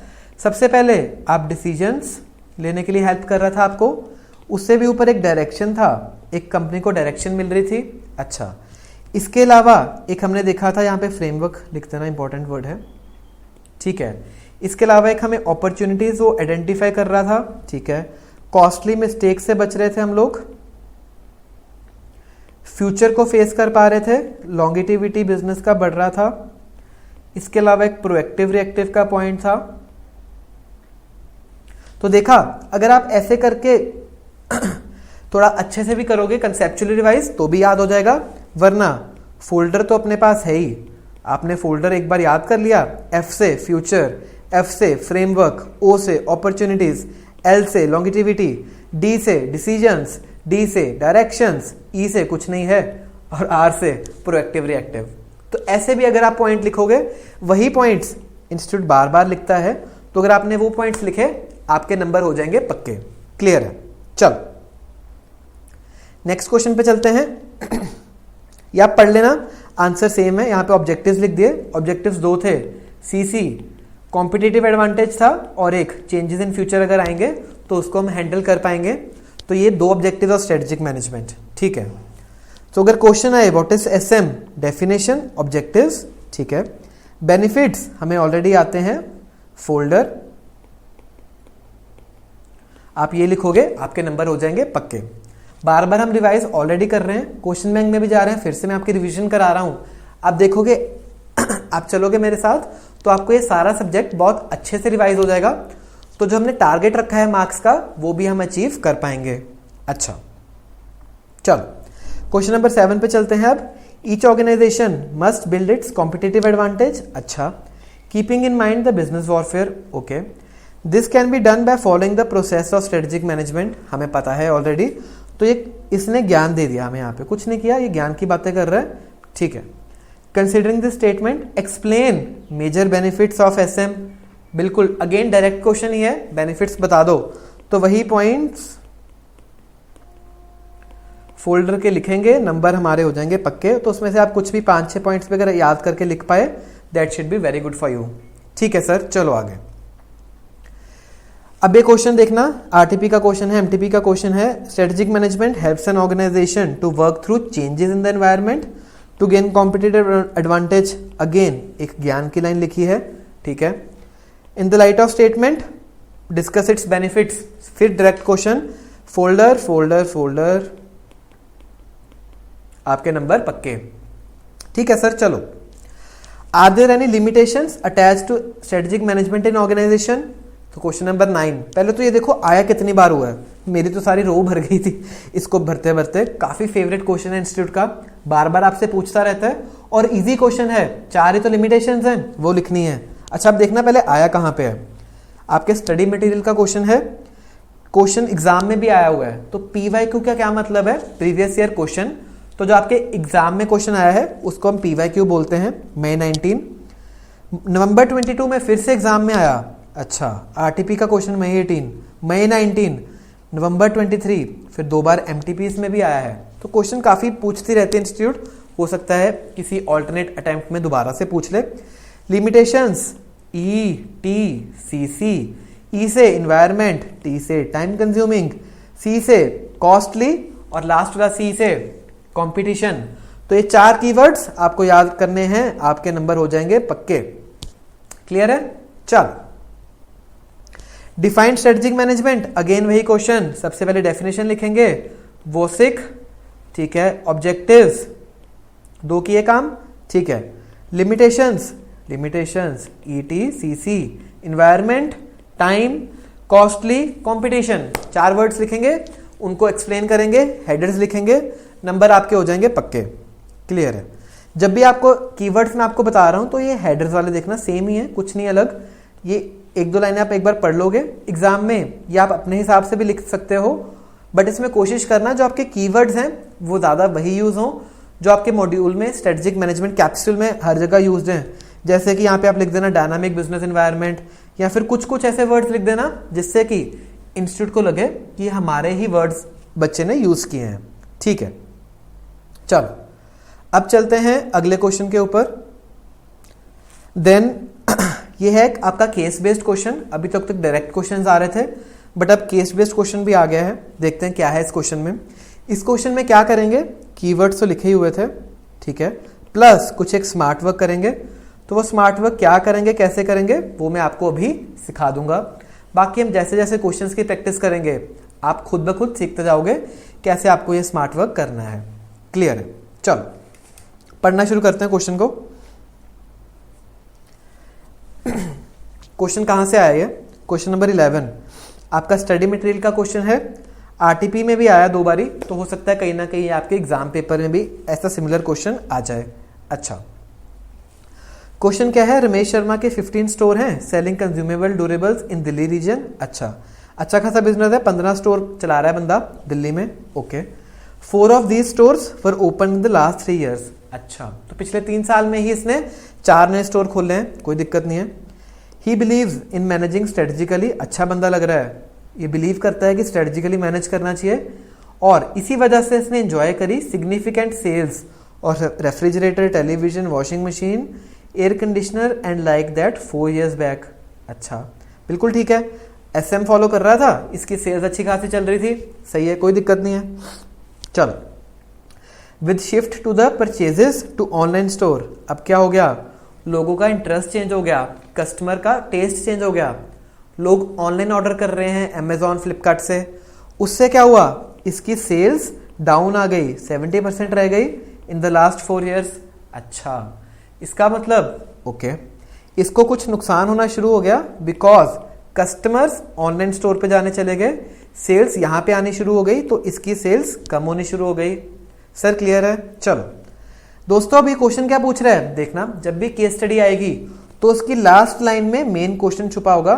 पहले ये लोग ज्ञान देंगे, ठीक है, कुछ एक प्रैक्टिकल चीजें बताएंगे, बट लास्ट लाइन में ये सिंपल क्वेश्चन आपसे पूछ लेंगे। ठीक है, क्वेश्चन देखते हैं क्या है। एनालाइज करो position of Ramesh Sharma in light of limitations. Sir limitations already आती है हमें, ETCC। अच्छा, बट यहां पे आप डायरेक्टली सिर्फ ETCC लिखोगे ना तो काम नहीं बनेगा, क्योंकि ये डायरेक्ट क्वेश्चन नहीं है। जब ये एप्लीकेशन बेस्ड क्वेश्चन है तब आपको यहाँ पे क्या करना है, स्मार्ट वर्क करना है। सर ये स्मार्ट वर्क कैसे करना है ये हमें सिखा दो। बिल्कुल, चलो इसके आंसर को पढ़ते हैं, मैं साथ साथ आपको बता दूंगा क्या और कैसे आपको स्मार्ट वर्क करना है। चलो पहले तो स्मार्ट वर्क में जब आपको करना है, इसमें से कुछ कुछ कंटेंट जो इसने ज्ञान दिया है उठा के आपको साथ साथ आंसर में भी लिखना है, प्लस कीवर्ड्स लिखने हैं, और दोनों को मिक्स एंड मैच करके हमारा आंसर बनेगा। एक बार देखते हैं। चलो, Ramesh Sharma is facing declining sales on account of large sale shift of customers to online store. Question की लाइन को यहाँ पे लिख दिया कि उसको क्या प्रॉब्लम है। अच्छा, while he is using the tools of strategic management they can not counter all hindrances and always achieve success. तो यहाँ पे देखा इंस्टीट्यूट ने क्या किया, वही कीवर्ड्स जो आपकी कैप्सूल में मेंशन्ड है वही लिख दिए, बट कैसे लिखे, स्मार्ट वर्क के साथ लिखे। इसने उसके बारे में बताया कि वो यूज तो कर रहा है बट स्टिल हमेशा सक्सेस मिले इसकी गारंटी नहीं है। अच्छा, देयर आर लिमिटेशंस अटैच्ड, ठीक है, वही 4 limitations, highly complex turbulent environment. अच्छा, then time consuming process, costly, ठीक है, और एक कंपटीशन। तो 4 वही हैं, बट अब इसको देखना क्वेश्चन में इन्होंने कैसे लिखा है, देखना। Environment under which strategies are made is highly complex and turbulent, कुछ नहीं है, कीवर्ड्स सेम। अभी यहां से इन्होंने क्वेश्चंस की लाइनें में लिखना शुरू कर दिया। बेसिकली क्या किया, इस पॉइंट को रिलेट कर दिया क्वेश्चन के डेटा के साथ जो आपको यहां पे ऑलरेडी गिवन है। अच्छा, तो सर ऐसे करना है स्मार्ट वर्क, बिल्कुल। अब देखना, entry of online stores, a new kind of competitor brought a different dimension to selling consumer durables. Online stores with their size power could control the market and offer stiff competition to traditional stores. तो ये line को आप याद तो नहीं कर सकते हो, ना ही आप समझ सकते हो, बट आप एक तरीका देख सकते हो कि इंस्टीट्यूट कैसे आंसर्स लिख रहा है। आप इसको अपनी वर्डिंग में भी लिखोगे, आपको नंबर काफी अच्छे मिलेंगे। बस आपके हेडर से सही होने चाहिए। उसके बाद हम लिख देंगे कि यहाँ पे ऑनलाइन स्टोर्स आए, ऑनलाइन स्टोर्स की वजह से कंपटीशन बढ़ गया, कस्टमर्स का टेस्ट ऑनलाइन स्टोर्स की तरफ चला गया, इनके पास पैसा ज्यादा था तो जो ट्रेडिशनल वाले हैं वो उतना अच्छे से compete नहीं कर पाए, इसीलिए हमारी सेल्स डाउन हो गई। ठीक है, तो ऐसे करके आप अगर ये वाली लाइन थोड़ा अपने हिसाब से भी बनाओगे, आपके मार्क्स अच्छे आ जाएंगे। बस आपके कीवर्ड्स सही होने चाहिए। ठीक है, चलो। Another limitation is difficult to predict how things will shape up. Ramesh Sharma दो मैनेजिंग स्ट्रेटेजिकली फेल्ड। तो क्या है, कुछ नहीं है। अगेन इसने एक लिमिटेशन लिखा, यहां से एक लाइन उठा के यहां पे लिख दी। तो जब भी आपको, अब एक और चीज देखना, एक और टिप आपके साथ शेयर कर रहा हूं, जब भी आपको एसएम के आंसर्स लिखने हैं, डिफरेंट ऐसे पैराग्राफ्स और पॉइंटर्स में लिखने हैं। कोई भी ऐसे बड़े बड़े एक ही पैरा में आंसर्स नहीं लिखेगा, उससे एग्जामिनर को क्या होता है, ऐसे चेक करना इजी रहता है। उसने ये पॉइंट पढ़ा, 1 नंबर दिया, ये पॉइंट पढ़ा, 1 नंबर दिया। ऐसे क्या होता है, वो पॉइंट बाय पॉइंट पढ़ेगा, आपको नंबर देता रहेगा, जिससे आपके मार्क्स अच्छे स्कोर होंगे, आपका टारगेट अचीव हो जाएगा। अच्छा सर, सही है, ये आपकी टिप काफी काम की रहेगी हमारे लिए। और आपको क्या करना है, अंडरलाइन करना है कीवर्ड्स, जैसे कि मैं यहाँ पे कर रहा हूँ, टाइम कंज्यूमिंग प्रोसेस, कॉस्टली, फिर बीच बीच में ऑनलाइन स्टोर जहां जहां आपने लिखा है, ताकि उसको लगे कि आपने स्मार्ट वर्क भी किया है। तो कीवर्ड्स को अंडरलाइन कर देना और केस स्टडी वाले क्वेश्चन में स्मार्ट वर्क को अंडरलाइन कर देना, आपके नंबर काफी अच्छे बन जाएंगे। ठीक है सर, चलो अगला पॉइंट पढ़ते हैं अब। Is a time consuming process, again keyword, he should continue to manage strategically, the challenging times requires efforts on his part.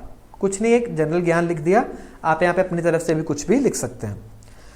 Is costly, अच्छा वो तो हमें पता है। मे कंसिडर एंगेजिंग एक्सपर्ट्स, अगेन इसने वही वाली लाइनें लिख दी आपकी मॉड्यूल वाली, कैप्सूल वाली, बस थोड़ा सा मिक्स एंड मैच कर दिया। ऑनलाइन स्टोर यहाँ पे लिख दिया, एंगेजिंग एक्सपर्ट्स अगेन कीवर्ड है, तो आपका मिक्स एंड मैच करके आपका आंसर बन गया। ठीक है, the stores owned by Ramesh Sharma are much smaller than online stores, it is very difficult for him to visualise how online stores will be moving strategically. तो यहाँ पे इसने कॉम्पिटिशन वाले पॉइंट की बात की, इसमें इन्होंने कीवर्ड लिखना भूल गए, बट हम कीवर्ड भी लिखेंगे और साथ में ये भी लिख देंगे कि हमें नहीं पता कि ऑनलाइन स्टोर्स कैसे काम करेंगे, कैसे वो स्ट्रेटेजिकली अपने बिजनेस को रिलेट करेंगे। ठीक है, तो आपको समझ आया। अब आपको केस स्टडी वाले क्वेश्चंस को कैसे अटेम्प्ट करना है, एक बार फिर से रिपीट कर दूं। कीवर्ड्स लिखने हैं, साथ साथ अंडरलाइन करने हैं, इसमें से कुछ कुछ लाइनें उठा के साथ साथ लिखनी है, थोड़ी सी वर्डिंग्स चेंज करते रहना, और कीवर्ड्स के साथ मिक्स एंड मैच करके आपका आंसर हो जाएगा रेडी, आपके नंबर हो जाएंगे अंदर। क्लियर है? चलो अब चलते हैं आज की क्लास के लास्ट टॉपिक के ऊपर, जो कि हमने छोड़ा भी था।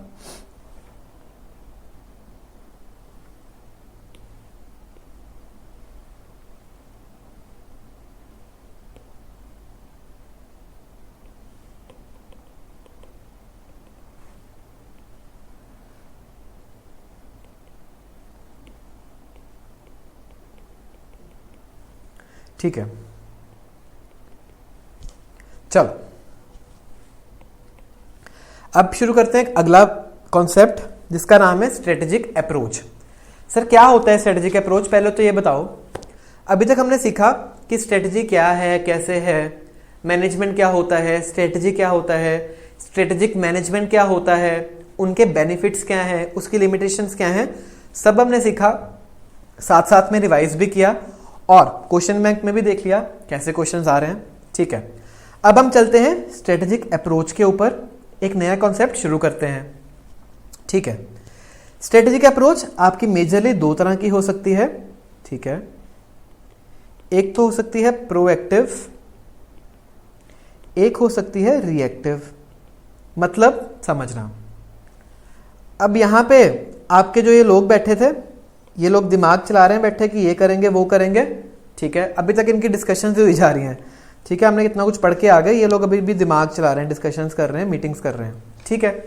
चलो, अब ये लोग स्ट्रेटेजी बना रहे हैं बैठे हुए, ठीक है। तो अभी जब ये सोच रहे हैं यहां पे बैठे, मान के चलो ये आज की डेट में टुडे, तो ये जो स्ट्रेटेजी बना रहे हैं ये मान के चलो आने वाले 3 से 5 सालों के लिए बना रहे हैं, ठीक है। ये क्या है, जब हम आज के दिन में बैठे फ्यूचर के बारे में सोच रहे हैं कि मैं आने वाले 3 से 5 सालों में क्या करूंगा, 10 सालों में क्या करूंगा, 2 सालों में क्या करूंगा। बेसिकली जब आप आज बैठे फ्यूचर का सोच रहे हो, that is a proactive strategy. आप प्रोएक्टिवली, काफी एक्टिवली सोच रहे हो कि आपकी स्ट्रेटेजी क्या होनी चाहिए। अच्छा, तो इसको हम एक प्लान्ड स्ट्रेटेजी भी बोलते हैं, क्योंकि जब आप प्लान करके चल रहे हो, फ्यूचर के बारे में सोच के चल रहे हो, तब इसको एक प्लान्ड स्ट्रेटेजी बोला जा सकता है। बिल्कुल सर, इसको आप एक प्लान्ड स्ट्रेटेजी भी बोल सकते हो। अच्छा, ठीक है। चलो, अब एक बार पहले हाई लेवल पे समझते हैं होता क्या है। यहां पे एमडीसीयू बैठे थे, उन्होंने सोचा कि हम ना ये करेंगे। अच्छा, अब ये प्लान्ड स्ट्रेटेजी बनाना जरूरी है, बिल्कुल जरूरी है। इसके बेनिफिट्स एंड ऑल हमने देख लिए हैं, तभी तो आप कंपनी का विजन अचीव कर पाओगे, ऑब्जेक्टिव्स अचीव कर पाओगे, वो सब हमने ऑलरेडी समझा। अच्छा, बट हमने एक ये भी देखा कि इन्वायरमेंट इज हाईली टर्बुलेंट। आप यहां पे बैठे क्या अच्छे से प्रिडिक्ट कर सकते हो कि फ्यूचर में क्या होने वाला है? आप आज यहां पे बैठे क्या बता सकते हो कि how the future will shape up? क्या आपकी जो फोरकास्टिंग है फ्यूचर को लेके वो सही हो सकती है? सर हो सकता है अप टू एन एक्सटेंट हम सही प्रिडिक्ट कर पाए, but because environment he change होता रहता है, काफी सारे फैक्टर्स हैं, डायनामिक बिजनेस इन्वायरमेंट है, तो जो हम आज बैठे सोच रहे हैं, जो हमने आज बैठे एजम्पशंस लिए, वो हो सकता है कि कल को वैलिड ना रहे। मान के चलो आज की डेट हम यहां पे पहुंच गए, तो जो हमने सोचा था फ्यूचर में हो वो ना हो पाए, कुछ चेंजेस आ जाएं। तो इस वजह से याद है हमने स्टार्टिंग में देख लिया था कि स्ट्रेटजी जब बना रही है मैनेजमेंट, सो नहीं सकती। It is not a substitute for sound and alert management, because कुछ एक अनफोर्सिन सर्कमस्टांसेस आ जाते हैं, कुछ एक इमरजेंसीज आ जाती हैं, या फिर अनएंटिसिपेटेड इवेंट्स हो जाते हैं, जिसकी वजह से आपको जो ये स्ट्रेटजी बनाई थी यहां पे उसमें चेंजेस करने पड़े। क्लियर है? चलो, तो जब आप ये चेंजेस करोगे, जो चेंज करके आप स्ट्रेटजी नहीं बना रहे हो, उसको क्या बोलते हैं? Reactive strategy. क्योंकि जब कुछ एक चेंजेस आए, एनवायरनमेंट में चेंज हुआ, उस पर आपने क्या दिया? अपना रिएक्शन दिया, आपने रिएक्ट किया। अच्छा, तो जब आपने रिएक्ट किया उसको क्या बोलते हैं? रिएक्टिव स्ट्रेटजी बोलते हैं। ये स्ट्रेटजी आपकी अडेप्टिव स्ट्रेटजी भी बोलते हैं इसको, क्योंकि जब आपने अडेप्ट किया to the changing circumstances, changing business environment, तब ये आपकी क्या बनी? अडेप्टिव स्ट्रेटजी बनी। अच्छा, तो अब आपकी एक्चुअल स्ट्रेटजी क्या होगी? ये हमने कुछ ऑलरेडी सोचा था करेंगे, फिर चेंजेस आने के बाद हमने ये किया, है ना? ये हमने सोचा था ये पहले करेंगे, फिर चेंजेस आने के बाद हमने ये किया। तो एक्चुअल स्ट्रेटजी क्या होगी? इन दोनों का समेशन होगा, which is your proactive strategy plus जो आपको चेंजेस करने पड़े in your strategy because of the changes in the environment. Clear है? चलो एक बार से फटाफट रिवाइज कर लें। प्रोएक्टिव जो आप सोचते हो, एक प्लान्ड स्ट्रेटजी बनाते हो, ठीक है, बिफोर द इवेंट्स, फ्यूचर को लेके। अच्छा, बट क्योंकि आप अच्छे से प्रिडिक्ट नहीं कर पाते, चेंजेस आते हैं एनवायरनमेंट में, फ्यूचर कैसे शेप होगा हमें नहीं पता। फोरकास्टिंग जैसे हमने की थी उसमें डेविएशंस आ सकते हैं। एक और कीवर्ड, उसमें डेविएशंस आ सकते हैं। जो हमने सोचा और जो हुआ उसमें दोनों में चेंज आ सकता है। तो इस वजह से कंपनी को क्या करना पड़ेगा? रिएक्ट करना पड़ेगा, उसके अराउंड एक अडेप्टिव स्ट्रेटजी लेके आनी पड़ेगी। क्लियर? चल, समझ आया। अब एक चलते हैं कैप्सूल में। कैप्सूल में आपको बता देता हूं अच्छे से क्या इसके कीवर्ड्स हैं। चलो एक बार क्विकली रिकंसाइल कर लेते हैं हमारे कैप्सूल मॉड्यूल में क्या है। स्ट्रेटेजिक अप्रोच हमने देखा दो तरह की हो सकती है, पार्टली प्रोएक्टिव, पार्टली रिएक्टिव। अच्छा, स्ट्रेटेजी क्या है आपकी? पार्टली प्रोएक्टिव है, पार्टली रिएक्टिव है। तो ये भी क्वेश्चन काफी बार इंस्टीट्यूट आपसे पूछता रहता है, तो इसकी तैयारी भी आप अच्छे से करके जाइएगा। जो जो यहाँ पे हमने कीवर्ड्स लिखे हुए हैं रेड में वो आपको याद हो जाएंगे तो बहुत अच्छी बात है। बाकी हमने समझ लिया है, ये आपको ऑलरेडी याद हो जाएंगे, देखना मेरे साथ, ठीक है। Partly proactive, partly reactive. A company strategy is typically a blend of proactive actions and reactions. बिल्कुल। अब प्रोएक्टिव एक्शंस क्या होते हैं? जो कि मैनेजर्स लेते हैं, हमारे वो टेबल पे बैठे हुए जो भाई साहब हैं, एमडीओ, सीईओ, ये लोग बैठे यहाँ पे कुछ एक स्ट्रेटजीज बना रहे हैं। क्यों बना रहे हैं? ताकि आप कंपनीज की मार्केट पोजीशन को इंप्रूव कर पाओ। ये हमने ऑलरेडी स्ट्रेटजी की डेफिनेशन में देखा था कि मुझे कस्टमर फोकस करना है, कंपटीशन फोकस करना है, जिससे मेरी मार्केट पोजीशन अच्छी हो पाए। तो वही कीवर्ड्स हैं जो इंस्टीट्यूट आपको यूज कर रहा है यहाँ पे भी। एंड फाइनेंशियल परफॉर्मेंस भी तो अच्छी करनी है, रोकड़ा भी तो कमाना है, इसीलिए इन्होंने यहाँ पे प्रोएक्टिव एक्शंस किए। अच्छा चलो दोबारा से शुरू करते हैं। मैनेजमेंट आपकी बैठे कुछ एक सोच रही है, कुछ एक प्रोएक्टिव एक्शंस बना रही है ताकि आप कंपनी की market position and financial performance को इंप्रूव कर पाओ। अच्छा, ये क्या होती है? प्लान स्ट्रेटजी होती है, हमने ऑलरेडी समझा। ऑर्गेनाइजेशंस विल एनालाइज करेंगे environmental scenarios and create strategic framework. बिल्कुल, कि जब आप आज बैठे फ्यूचर को फोरकास्ट कर रहे हो, ठीक है, तब आप कुछ एक एजम्पशंस ले रहे हो कि फ्यूचर में एनवायरनमेंट में ये होगा, ऐसे होगा, तब आप एनालाइज कर रहे हो पॉसिबल एनवायरमेंटल सिनेरियोस को, ठीक है, और एक स्ट्रेटेजिक फ्रेमवर्क क्रिएट करोगे। बिल्कुल। आफ्टर प्रॉपर प्लानिंग करने के बाद करोगे and set procedures and work on these strategies in a pre determined manner. तो यहाँ पे इसने प्रोसेस लिख दिया कि आप कैसे करोगे। पहले सिनेरियोस को एनालाइज करो, स्ट्रेटेजिक फ्रेमवर्क बनाओ, फिर प्लानिंग के बाद करना और इसके बाद इंप्लीमेंटेशन कर देना। बिल्कुल ठीक है। हाउएवर अब यहाँ से देखना चीजें ना पलटनी शुरू होंगी। यहाँ तक तो लग रहा था सब बहुत अच्छा है, आपके सीईओज एमडीज ने बहुत अच्छा काम किया, बट इन्वायरमेंट सबसे ऊपर है, वो टर्बुलेंट है, इट इज कॉम्प्लेक्स, वहां पे चेंजेस आते रहते हैं। इसीलिए रियलिटी में कोई भी कंपनी फोरकास्ट नहीं कर सकती इंटरनल एनवायरनमेंट और एक्सटर्नल एनवायरनमेंट में एग्जैक्टली क्या होने वाला है। बिल्कुल, everything can not be planned in advance. आपको थोड़ी पता है अब एप्पल कल को सर्फ एक्सेल बनाना शुरू कर देगा, सर्फ में आ जाएगा, या फिर कल को एचयूएल ने व्हील का प्राइस कम कर दिया, आपको नहीं पता कल को क्या होगा। Everything can not be planned in advance. There can be significant deviations, again एक कीवर्ड है, हमने ऑलरेडी समझा कि जो मैंने सोचा था और जो एक्चुअल में हुआ, इन दोनों में काफी ज्यादा फर्क आ सकता है, डेविएशंस आ सकती हैं between what was visualised and what actually happens. इसीलिए strategy needs to be modified, उनको चेंज करना पड़ेगा in the light of possible environmental changes. तो जो एनवायरमेंट में चेंजेस आए उसके अराउंड मॉडिफाई करो। There can be major strategic changes when the environment demands. तो अगर बहुत ज्यादा एनवायरमेंट में चेंजेस आ गए तो आपकी स्ट्रेटजी में भी बहुत ज्यादा चेंजेस आ सकते हैं। ठीक है, तो ये चेंज स्ट्रेटजी जब आप करोगे तब आप क्या करोगे? आप रिएक्शंस लोगे। अच्छा, रिएक्शंस टू अनएंटिसिपेटेड डेवलपमेंट्स, कि जो हमने सोचा ही नहीं था, अनएंटिसिपेटेड कुछ चीज हो गई, कुछ अनफोर्सीन सर्कमस्टांसेस आ गए, कुछ एक सडन इमरजेंसीज आ गई, तब क्या करना पड़ेगा आपको? हो सकता है रिएक्शंस करने पड़े। फ्रेश मार्केट कंडीशंस, मार्केट में कुछ ऐसा हो गया जो पहले हुआ ही नहीं था।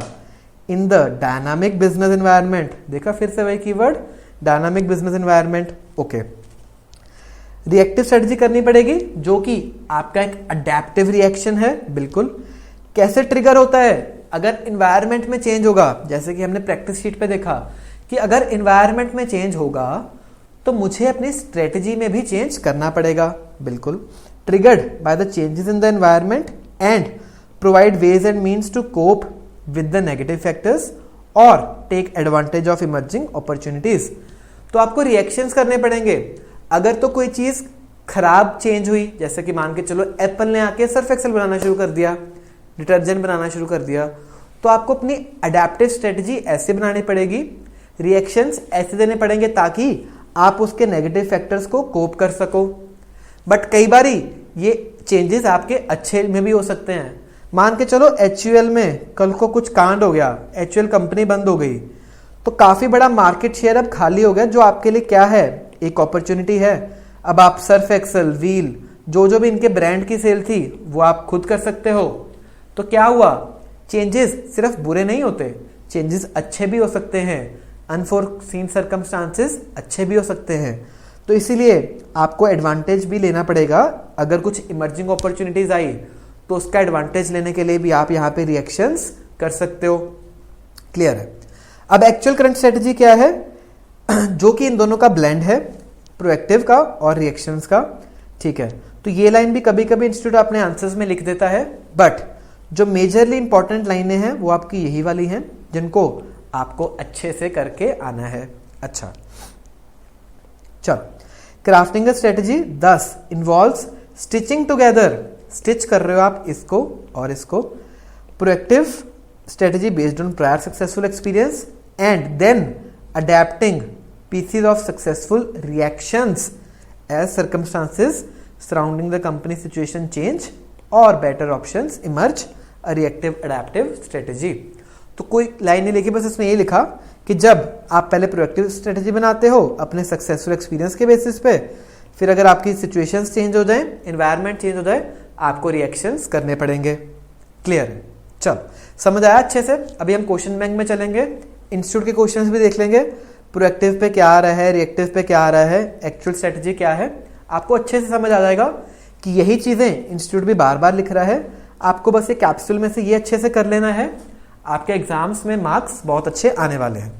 ठीक है, चलो अब एक लास्ट पॉइंट इस टॉपिक का कि क्या बेनिफिट्स हैं प्रोएक्टिव अप्रोच के ओवर रिएक्टिव अप्रोच। आप सब मुझसे एग्री करोगे कि इसको बनाना जरूरी था प्रोएक्टिव को, तभी तो आप रिएक्शंस कर पाओगे। अगर मान के चलो कंपनी को पता है कि उसको क्या करना है, तभी तो वो उसके अगेंस्ट काम कर पाएगी। अच्छा, इससे एक तो आपकी कॉस्ट सेविंग होती है। कॉस्ट सेविंग कैसे होती है, जैसे हमने देखा बेनिफिट्स में भी कि आपकी कॉस्टली मिस्टेक्स से आप बच जाते हो, है ना। अगर आपकी मिस्टेक्स नहीं होंगी तो आपकी क्या हो जाएगी, कॉस्ट सेविंग्स हो जाएंगी। As a preventive measures can be more efficient than addressing crisis. Okay, तो पहला पॉइंट क्या है, कॉस्ट सेविंग्स हो जाती हैं। दूसरा, आपको कॉम्पिटिटिव एज मिलता है। आप एडवांस में सोच के चलते हो कि अच्छा ये हुआ तो ये करेंगे, ये हुआ तो वो करेंगे। तो आपके प्रोएक्टिव एक्शंस आपको क्या देते हैं, कॉम्पिटिटिव एडवांटेज देते हैं, एक एज देते हैं, ताकि आप अहेड रह पाओ इंडस्ट्री से, और इससे आपकी ऑर्गेनाइजेशनल स्ट्रेंथ भी इन्हांस होती है। इसको भी बारे में हम अच्छे से पढ़ेंगे, स्ट्रेंथ के बारे में शॉर्ट एनालिसिस में हम जब जाएंगे अच्छे से पढ़ेंगे क्या है ऑर्गेनाइजेशनल स्ट्रेंथ, और इससे आपका रिस्क मैनेजमेंट भी बेटर हो जाता है। आप अपना काम वैसे ही करते हो जितना का आपको रिस्क लेना है, उसी हिसाब से आप रिसोर्सेज डिप्लॉय करते हो, तो ये आपको बेटर रिस्क मैनेजमेंट भी देता है। ठीक है, 4 पॉइंट्स आपके बेनिफिट्स के हो गए। बिल्कुल, चलो ये वाला टॉपिक भी इतना ही था, कवर हमने कर लिया है। एक बार अब क्वेश्चन बैंक में जाते हैं, देखते हैं कि क्या क्वेश्चंस इसके राउंड आ गए हैं। क्वेश्चन नंबर 1 पे आ जाओ स्टार्टिंग से। सबसे पहले प्रोएक्टिव रिएक्टिव के क्वेश्चंस देख लेते हैं। ठीक है, क्वेश्चन नंबर 1 स्टडी मटेरियल का क्वेश्चन है। पीवाईक्यू नवंबर 18 में आया है, आरटीपी मई 18 में आया है, आरटीपी नवंबर 20 में आया है, एमटीपी मार्च 21 में आया है। देख रहे हो क्वेश्चन कितनी बार रिपीट हुआ है, इंस्टीट्यूट का कितना फेवरेट क्वेश्चन है ये। अच्छा, क्वेश्चन क्या बोलता है, strategy is partly proactive partly reactive, discuss. लो जी, कर लेंगे। हमने ऑलरेडी समझा, प्रोएक्टिव स्ट्रेटेजी के बारे में समझा। ठीक है, तो जब ऐसा क्वेश्चन आए आपको क्या करना है, प्रोएक्टिव स्ट्रेटेजी के बारे में बताना है। ठीक है, प्रोएक्टिव स्ट्रेटेजी क्या होती है। ठीक है, उसके बाद हम चेंजेस बता देंगे कि environment is changing, unforeseen circumstances आ जाते हैं, फ्रेश मार्केट कंडीशंस आ जाती है, no company can forecast, no company can tell in advance what is going to happen. तो वो वाले कीवर्ड्स लिख देंगे, फिर बाद में रिएक्टिव स्ट्रेटेजी के बारे में बता देंगे। तो यही इन्होंने यहाँ पे किया है, एक बार देखना। Strategies partly proactive partly reactive, यही लाइन उठा के यहाँ लिख दी। प्रोएक्टिव स्ट्रेटजी में क्या करते हो, आप एनालाइज करते हो possible environmental scenarios, create strategic framework after proper planning, set procedure and work on these strategies. तो वही लाइन जो हमने प्रोएक्टिव में पढ़ी, सेम टू सेम लाइन यहाँ पे चेपी गई है, कुछ डिफरेंट नहीं है। तो आपको कैप्सूल अच्छे से कर लेना है, क्वेश्चंस आपके हो जाएंगे। अच्छा, however in reality no company can forecast, everything can not be planned in advance, it is not possible. वही लाइन जो हमने पढ़ी सेकंड पैरा, या आप सेकंड पैरा में लिख सकते हो। पहले बताया प्रोएक्टिव के बारे में, फिर चेंजेस के बारे में बताया, फिर डिविएशन बता दिए, फिर यहाँ पे लास्ट में हम रिएक्टिव के बारे में बता देंगे। तो आप अपने आंसर्स को वैसे ही फ्रेम कर सकते हो जैसे मैंने आपको कैप्सूल में लिखा है। तो कैप्सूल सिर्फ आपका एक मॉड्यूल नहीं है, वो आपका सबमिशन है क्वेश्चन बैंक का भी। क्वेश्चन बैंक जस्ट हम इसलिए देखते हैं ताकि आपको कॉन्फिडेंस आ जाए, बट कैप्सूल आपका सबसे प्राइम इंपॉर्टेंट रिसोर्स रहने वाला है। ओके, ठीक है। क्वेश्चन नेक्स्ट चलते हैं क्वेश्चन नंबर 2 के ऊपर। आरटीपी का क्वेश्चन है मई 23 और एमटीपी में भी आया हुआ है। A business organisation can not always plan all the strategies, हमें पता है, and often need to blend plan with reactive, do you agree, give reasons. तो वही जो जमा जमाया क्वेश्चन है हमारे कैप्सूल में पड़ा है, वही वाले आंसर्स यहाँ पे हम लिख देंगे, नंबर आपके आ जाएंगे। अच्छा, चलो अब चलते हैं केस स्टडी के ऊपर। इसको अच्छे से बताता हूँ। अगेन इसमें आपको क्या करना है, ना कीवर्ड्स तो लिखने ही है, साथ में स्मार्ट वर्क भी करना है। तो हम सीख लेते हैं कैसे करना है स्मार्ट वर्क। अच्छा, आओ। Yummy foods and tasty foods, अच्छा, are successfully competing in the business of ready to eat snacks in Patna. अच्छा, तो दो कंपनीज हैं, एक यम्मी और टेस्टी, दोनों रेडी टू ईट स्नैक्स में कंपीट कर रही है पटना में। Okay, yummy has a pioneer in introducing innovative products. Yummy क्या करती है, बहुत अच्छा काम कर रही है, इनोवेशन कर रही है। तो मान के चलो कहीं ना कहीं ये क्या होगी, अमेरिकन कंपनी हो गई। अमेरिकन कंपनी से बहुत अच्छा इनोवेशन करती हैं, आप सबको पता है। तो एक बार के लिए मान के चलो यम्मी फूड्स कैसी है, एक अमेरिका की कंपनी होगी जो अच्छा इनोवेशन कर रही है। अच्छा, these products will give them good sale. बिल्कुल, जब आप इनोवेशन अच्छा करोगे तो आपका सेल तो अच्छा होना बनता ही है। हाउएवर, अच्छा अब यहां से दूसरी कंपनी के बारे में पढ़ते हैं। Tasty Foods will introduce similar products in reaction to the products introduced by Yummy Foods. अच्छा, इसका मतलब ये क्या करती है सर, ये कॉपी पेस्ट कर रही है। इसका मतलब ये चाइनीज कंपनी होगी। चाइनीज कंपनीज क्या करती हैं, अमेरिका के प्रोडक्ट्स को कॉपी करती हैं, एज इट इज उनको बनाती हैं और काफी सारे नंबर्स में सेल कर देती हैं। ये तो काम है चाइना का। तो यही काम टेस्टी फूड्स कर रही है। टेस्टी फूड क्या करती है, अमेरिका की कंपनी यम्मी ने जो जो भी इनोवेटिव प्रोडक्ट्स बनाए उसको कॉपी करती है, सिमिलर प्रोडक्ट्स बनाती है और उनको बेचना शुरू कर देती है। अच्छा, जिससे क्या, जो एडवांटेज मिला था यहाँ पे आपकी यम्मी फूड्स को, वो एडवांटेज चला जाता है। क्योंकि अगर किसी ने कॉपी प्रोडक्ट उतार दिया मार्केट में तो फिर आपके पास तो जो एडवांटेज था वो चला जाएगा। बिल्कुल, ये भी एक हिसाब की स्ट्रेटेजी है जो हम पढ़ने वाले हैं आने वाले चैप्टर्स में। ओके, डिस्कस करो the strategic approach of two companies which is superior.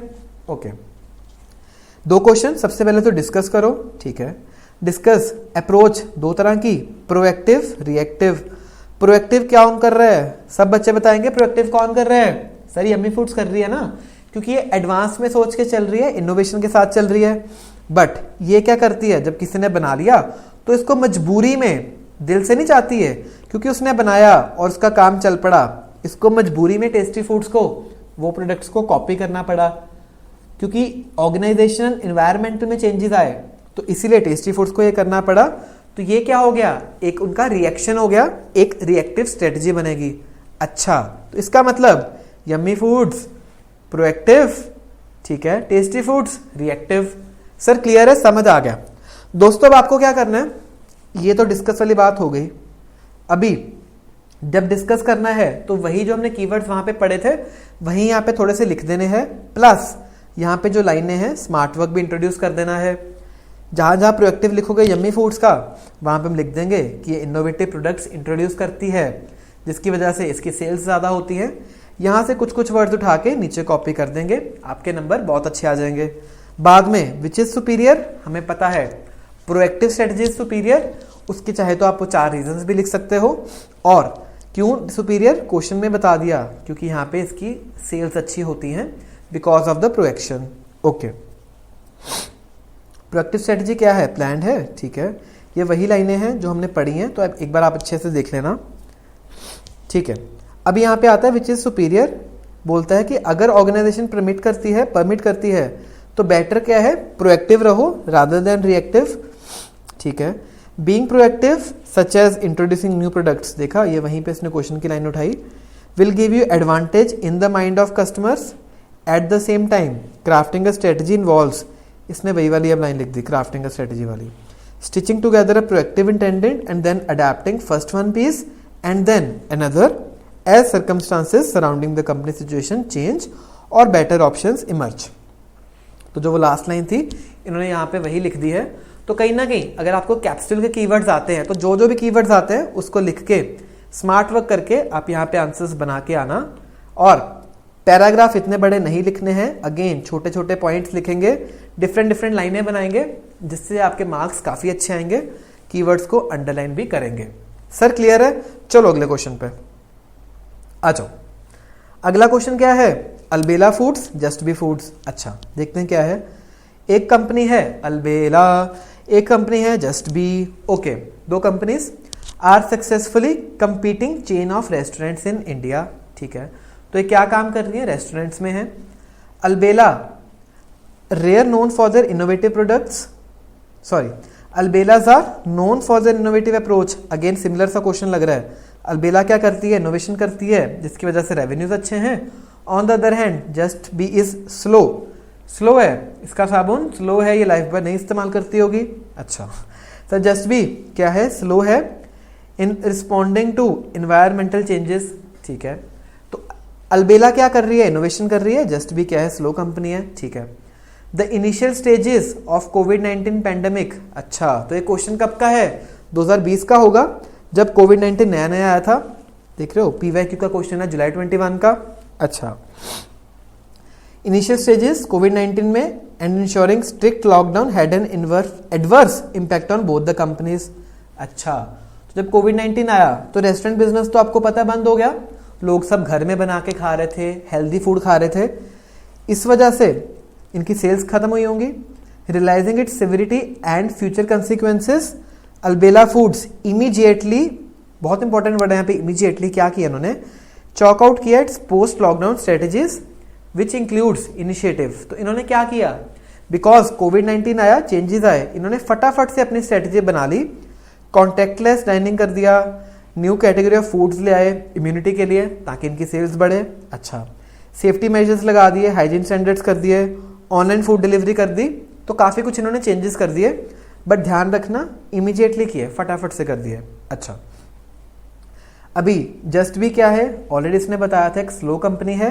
Okay, seeing the positive बज, क्योंकि जस्ट अलबेला का काम चल गया, उसने अच्छा काम किया। These measures taken by Albela just be foods also thinks, मतलब ये फिर कॉपी करने की कोशिश करेगी इसी मेजर्स को। अच्छा तो सिमिलर सा क्वेश्चन लग रहा है आपको? बिल्कुल। अलबेला इनोवेटिव कंपनी और जस्ट बी क्या है? Copy paste company. ठीक है, आइडेंटिफाई करो strategic approach taken by Albela and just be. बिल्कुल सिमिलर क्वेश्चन। अलबेला क्या है? प्रोएक्टिव है, जस्ट बी क्या है? रिएक्टिव है। अच्छा अब एक चीज देखना, एक इसका थॉट प्रोसेस हो सकता है कि वैसे तो अलबेला पहले सही कर रही थी, कोविड-19 आया, कुछ चेंजेस आए एनवायरनमेंट में जिसकी वजह से उन्होंने अपनी ये स्ट्रेटेजी में चेंज किया, नई स्ट्रेटेजी लेके आए, तो कहीं ना कहीं उन्होंने रिएक्शंस दिए to the changing environment. But आपको मैं 2-3 हिंट्स बताता हूं जिसकी वजह से आपके आंसर्स इंस्टीट्यूट से मैच कर सकते हैं। सबसे पहले तो इमीडिएटली, मैं बार बार बोल रहा था, इमीडिएटली का मतलब क्या है कि इन्होंने प्रोएक्टिवली काम किया, सुस्ती में नहीं काम किया, कुछ रिएक्शंस नहीं दिए स्लो स्लो, इन्होंने फटाफट से प्रोएक्टिवली किया। दूसरा हिंट, जब भी ऐसा क्वेश्चन आ गया एग्जाम में तो हमेशा एक कंपनी प्रोएक्टिव होगी, एक कंपनी रिएक्टिव होगी, हमेशा ना सही तो काफी हाई चांसेस है, क्योंकि इंस्टीट्यूट को आपको दोनों चीजें टेस्ट करनी है। तो एक कंपनी प्रोएक्टिव, दूसरी कंपनी रिएक्टिव, तो इसका तो क्लियरली दिख रहा है रिएक्टिव है ये, बट फिर ये काम इमीडिएटली कर रही है और इसने फटाफट से चेंजेस कर दिए। ये क्या कंपनी है? अपनी प्रोएक्टिव कंपनी है। ठीक है, आइडेंटिफाई किया, कर दिया। डिस्कस करो, अगेन वही वाला आंसर जो आपने कैप्सूल में पढ़ा है वो लिख देंगे, साथ साथ में थोड़े थोड़े यहां से कीवर्ड्स उठा के स्मार्ट वर्क करेंगे और अपना आंसर्स फ्रेम कर देंगे। ठीक है, which approach is better? Again हमें पता है strategic approach is better. Why? उसके 4 रीजंस। चलो सब बच्चे मेरे साथ याद करो, आ जाओ दोस्तों याद करते हैं। सबसे पहले था ऊपर रिस्क वाला, फिर था आप कॉस्टली मिस्टेक्स होने से बचा सकते हो, कॉस्ट के अराउंड था। तीसरा पॉइंट था, चलो सब बच्चे मुझे बताओगे, याद करो, एक मुझे कॉल आ रही है, आप चारों पॉइंट याद करो तब तक के लिए।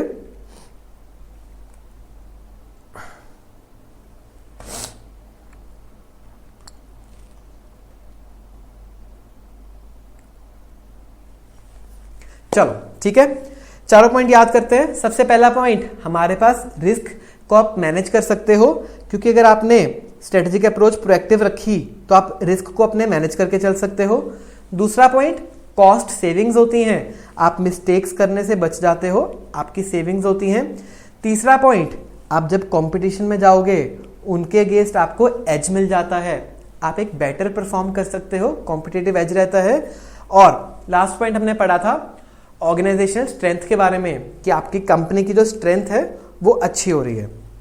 क्लियर है? चलो, विच अप्रोच इज बेटर, ये तो हमने पढ़ा बुकिश थ्योरेटिकल, बट क्योंकि ये केस स्टडी बेस्ड क्वेश्चन है तो आप यहां पे भी लिख सकते हो बेटर क्यों है, क्योंकि इन्होंने फटाफट से चेंजेस किए, इनको सक्सेस मिला, इनकी सेल्स बढ़ी, इनकी मार्केट में इमेज इंप्रूव हुई। तो ऐसे करके आप कुछ एक पॉइंट्स लिखोगे, आपकी बात बन जाएगी। चलो एक बार इंस्टीट्यूट में देखते हैं क्या लिखा है। Proactive strategy seems to be better because Albela Foods has been able to utilise available opportunities, reduce adverse impact, enhance the demand, also able to avail first mover advantage। तो कहीं ना कहीं ये पॉइंट आप अपनी तरफ से बना के बेस्ड ऑन द क्वेश्चंस लिख सकते हो, या फिर जो आपने केस हमने पढ़े हैं कैप्सूल में हमारे कीवर्ड्स, उनके अराउंड पॉइंटर्स बना के इसमें से वर्ड्स उठा के भी आप लिख सकते हो। ठीक है, चलो अब चलते हैं क्वेश्चन नंबर 5 के ऊपर। Imagine you are a strategic consultant advising a retail company that is facing increasing competition from online retailer. अच्छा, आप कौन हो? एक कंसल्टेंट हो, एक रिटेल कंपनी को एडवाइस करो जिसको कंपटीशन बहुत ज्यादा इंक्रीज हो गया फ्रॉम द ऑनलाइन रिटेलर्स। अच्छा, company is considering several strategic options, ठीक है, to improve its market position, ठीक है, using the concept that strategy is partly proactive partly reactive, explain how the company can develop a strategic approach to address this challenge. ठीक है, तो इसने यहाँ पे केस स्टडी दिया, ठीक है, पार्टली प्रोएक्टिव पार्टली रिएक्टिव, उसके अराउंड वही कीवर्ड्स लिखेंगे बट अगेन स्मार्ट वर्क करेंगे। यहाँ पे देखना, the retail company can develop a strategic approach that is both proactive and reactive. हमें पता है strategy is a blend of proactive and reactive actions to address the challenge of increasing competition from online retailers. ठीक है, इसके लिए वो proactive strategy बना सकती है, रिएक्टिव स्ट्रेटेजी बना सकती है, और दोनों को फिर बाद में कंबाइन कर सकती है। ठीक है, वही लिखा point, keywords, proactively analyse market trend, customer preference to identify opportunities for growth. For example, अच्छा अब इन्होंने रिलेट कर दिया इस केस स्टडी से, क्योंकि यहाँ पे आपकी कंपनी ऐसी है जिसको कंपटीशन काफी ज्यादा मिल रहा है ऑनलाइन से, और कस्टमर टेस्ट और कस्टमर प्रेफरेंसेस चेंज हो रही हैं। तो उसी के अराउंड हम लिखेंगे कि it can invest in market research, कि भाई मार्केट में जाके रिसर्च करो कि आपके कस्टमर्स को क्या चाहिए, कस्टमर्स किस चीज को वैल्यू करते हैं रिटेल एक्सपीरियंस में, और वैसे ही प्रोडक्ट्स प्रोवाइड करो ताकि आप उनकी नीड्स को मीट कर पाओ। अच्छा, this proactive approach can help company stay ahead of competitors and attract new customers. तो जो दो मेन हमारे टारगेट रहते हैं, कस्टमर और कॉम्पिटिटर, उनको लगा के हम मीट कर सकते हैं। ठीक है, तो कुछ नहीं करना, बस वही हम कीवर्ड्स लिखेंगे, यहां से कुछ लाइन उठाएंगे, बाकी आप अपनी जनरल नॉलेज यूज करो, जनरल एस्पेक्ट्स को यूज करो, उसके बाद आप यहाँ पे प्रोएक्टिव स्ट्रेटेजी लगा सकते हो। ठीक है, रिएक्टिव स्ट्रेटेजी, अब कुछ चेंजेस हुए, ठीक है, उसकी वजह से आपको रिएक्शंस करने हैं। अब देखना, in addition to proactive measures the company should also be prepared to react to changes in the market environment. बिल्कुल, for example, if competitor launches a new online shopping platform, the company should quickly assess the impact क्या आ रहा है और develop करे उस पर response. ठीक है, reactive strategy can help the company adapt to changing market conditions and maintain its competitiveness. तो ये वाला आंसर आप ऐसे करके लिख सकते हो, अगेन कीवर्ड्स प्लस जो भी चेंजेस है इन्वायरमेंट में वो लिखो, और उसके अगेंस्ट आप रिएक्शन देके अपने कंपनी को अडेप्ट कर सकते हो, एक लाइन वो लिख देंगे। ठीक है सर, चलो लास्ट पॉइंट में क्या लिखा है इन्होंने, for combining proactive and reactive strategies the retail company can develop a comprehensive approach to addressing the challenge of increasing competition from online retailers. ठीक है, this approach will always allow the company to capitalise on opportunities for growth while also mitigating risks and responding to threats in the market। तो इसने बस एक line लिख दी। आप अपने case study जो अपने कैप्सूल में हमने पढ़ा है वो वाली लाइनें भी लिखोगे तो आपको मार्क्स मिल जाएंगे। क्लियर है? चलो, तो with this we complete the topics of the class 1। मैं उम्मीद करता हूं आपको ये क्लासेस काफी पसंद आई होगी। ऐसे ही हम हर क्लास में डिस्कस करेंगे, हर चीज को समझेंगे, फिर कैप्सूल में जाके कीवर्ड्स रिकंसाइल करेंगे, साथ साथ में उनको रिवाइज करने की भी कोशिश करेंगे।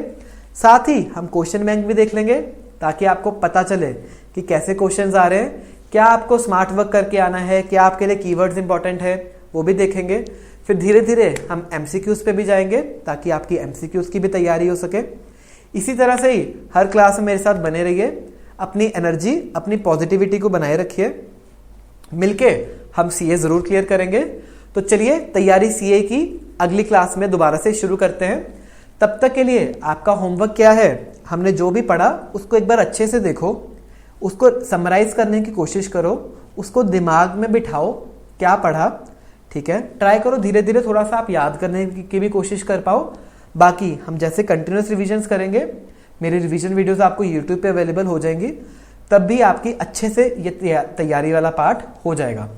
तो with this we close today's session. Thanks for attending guys.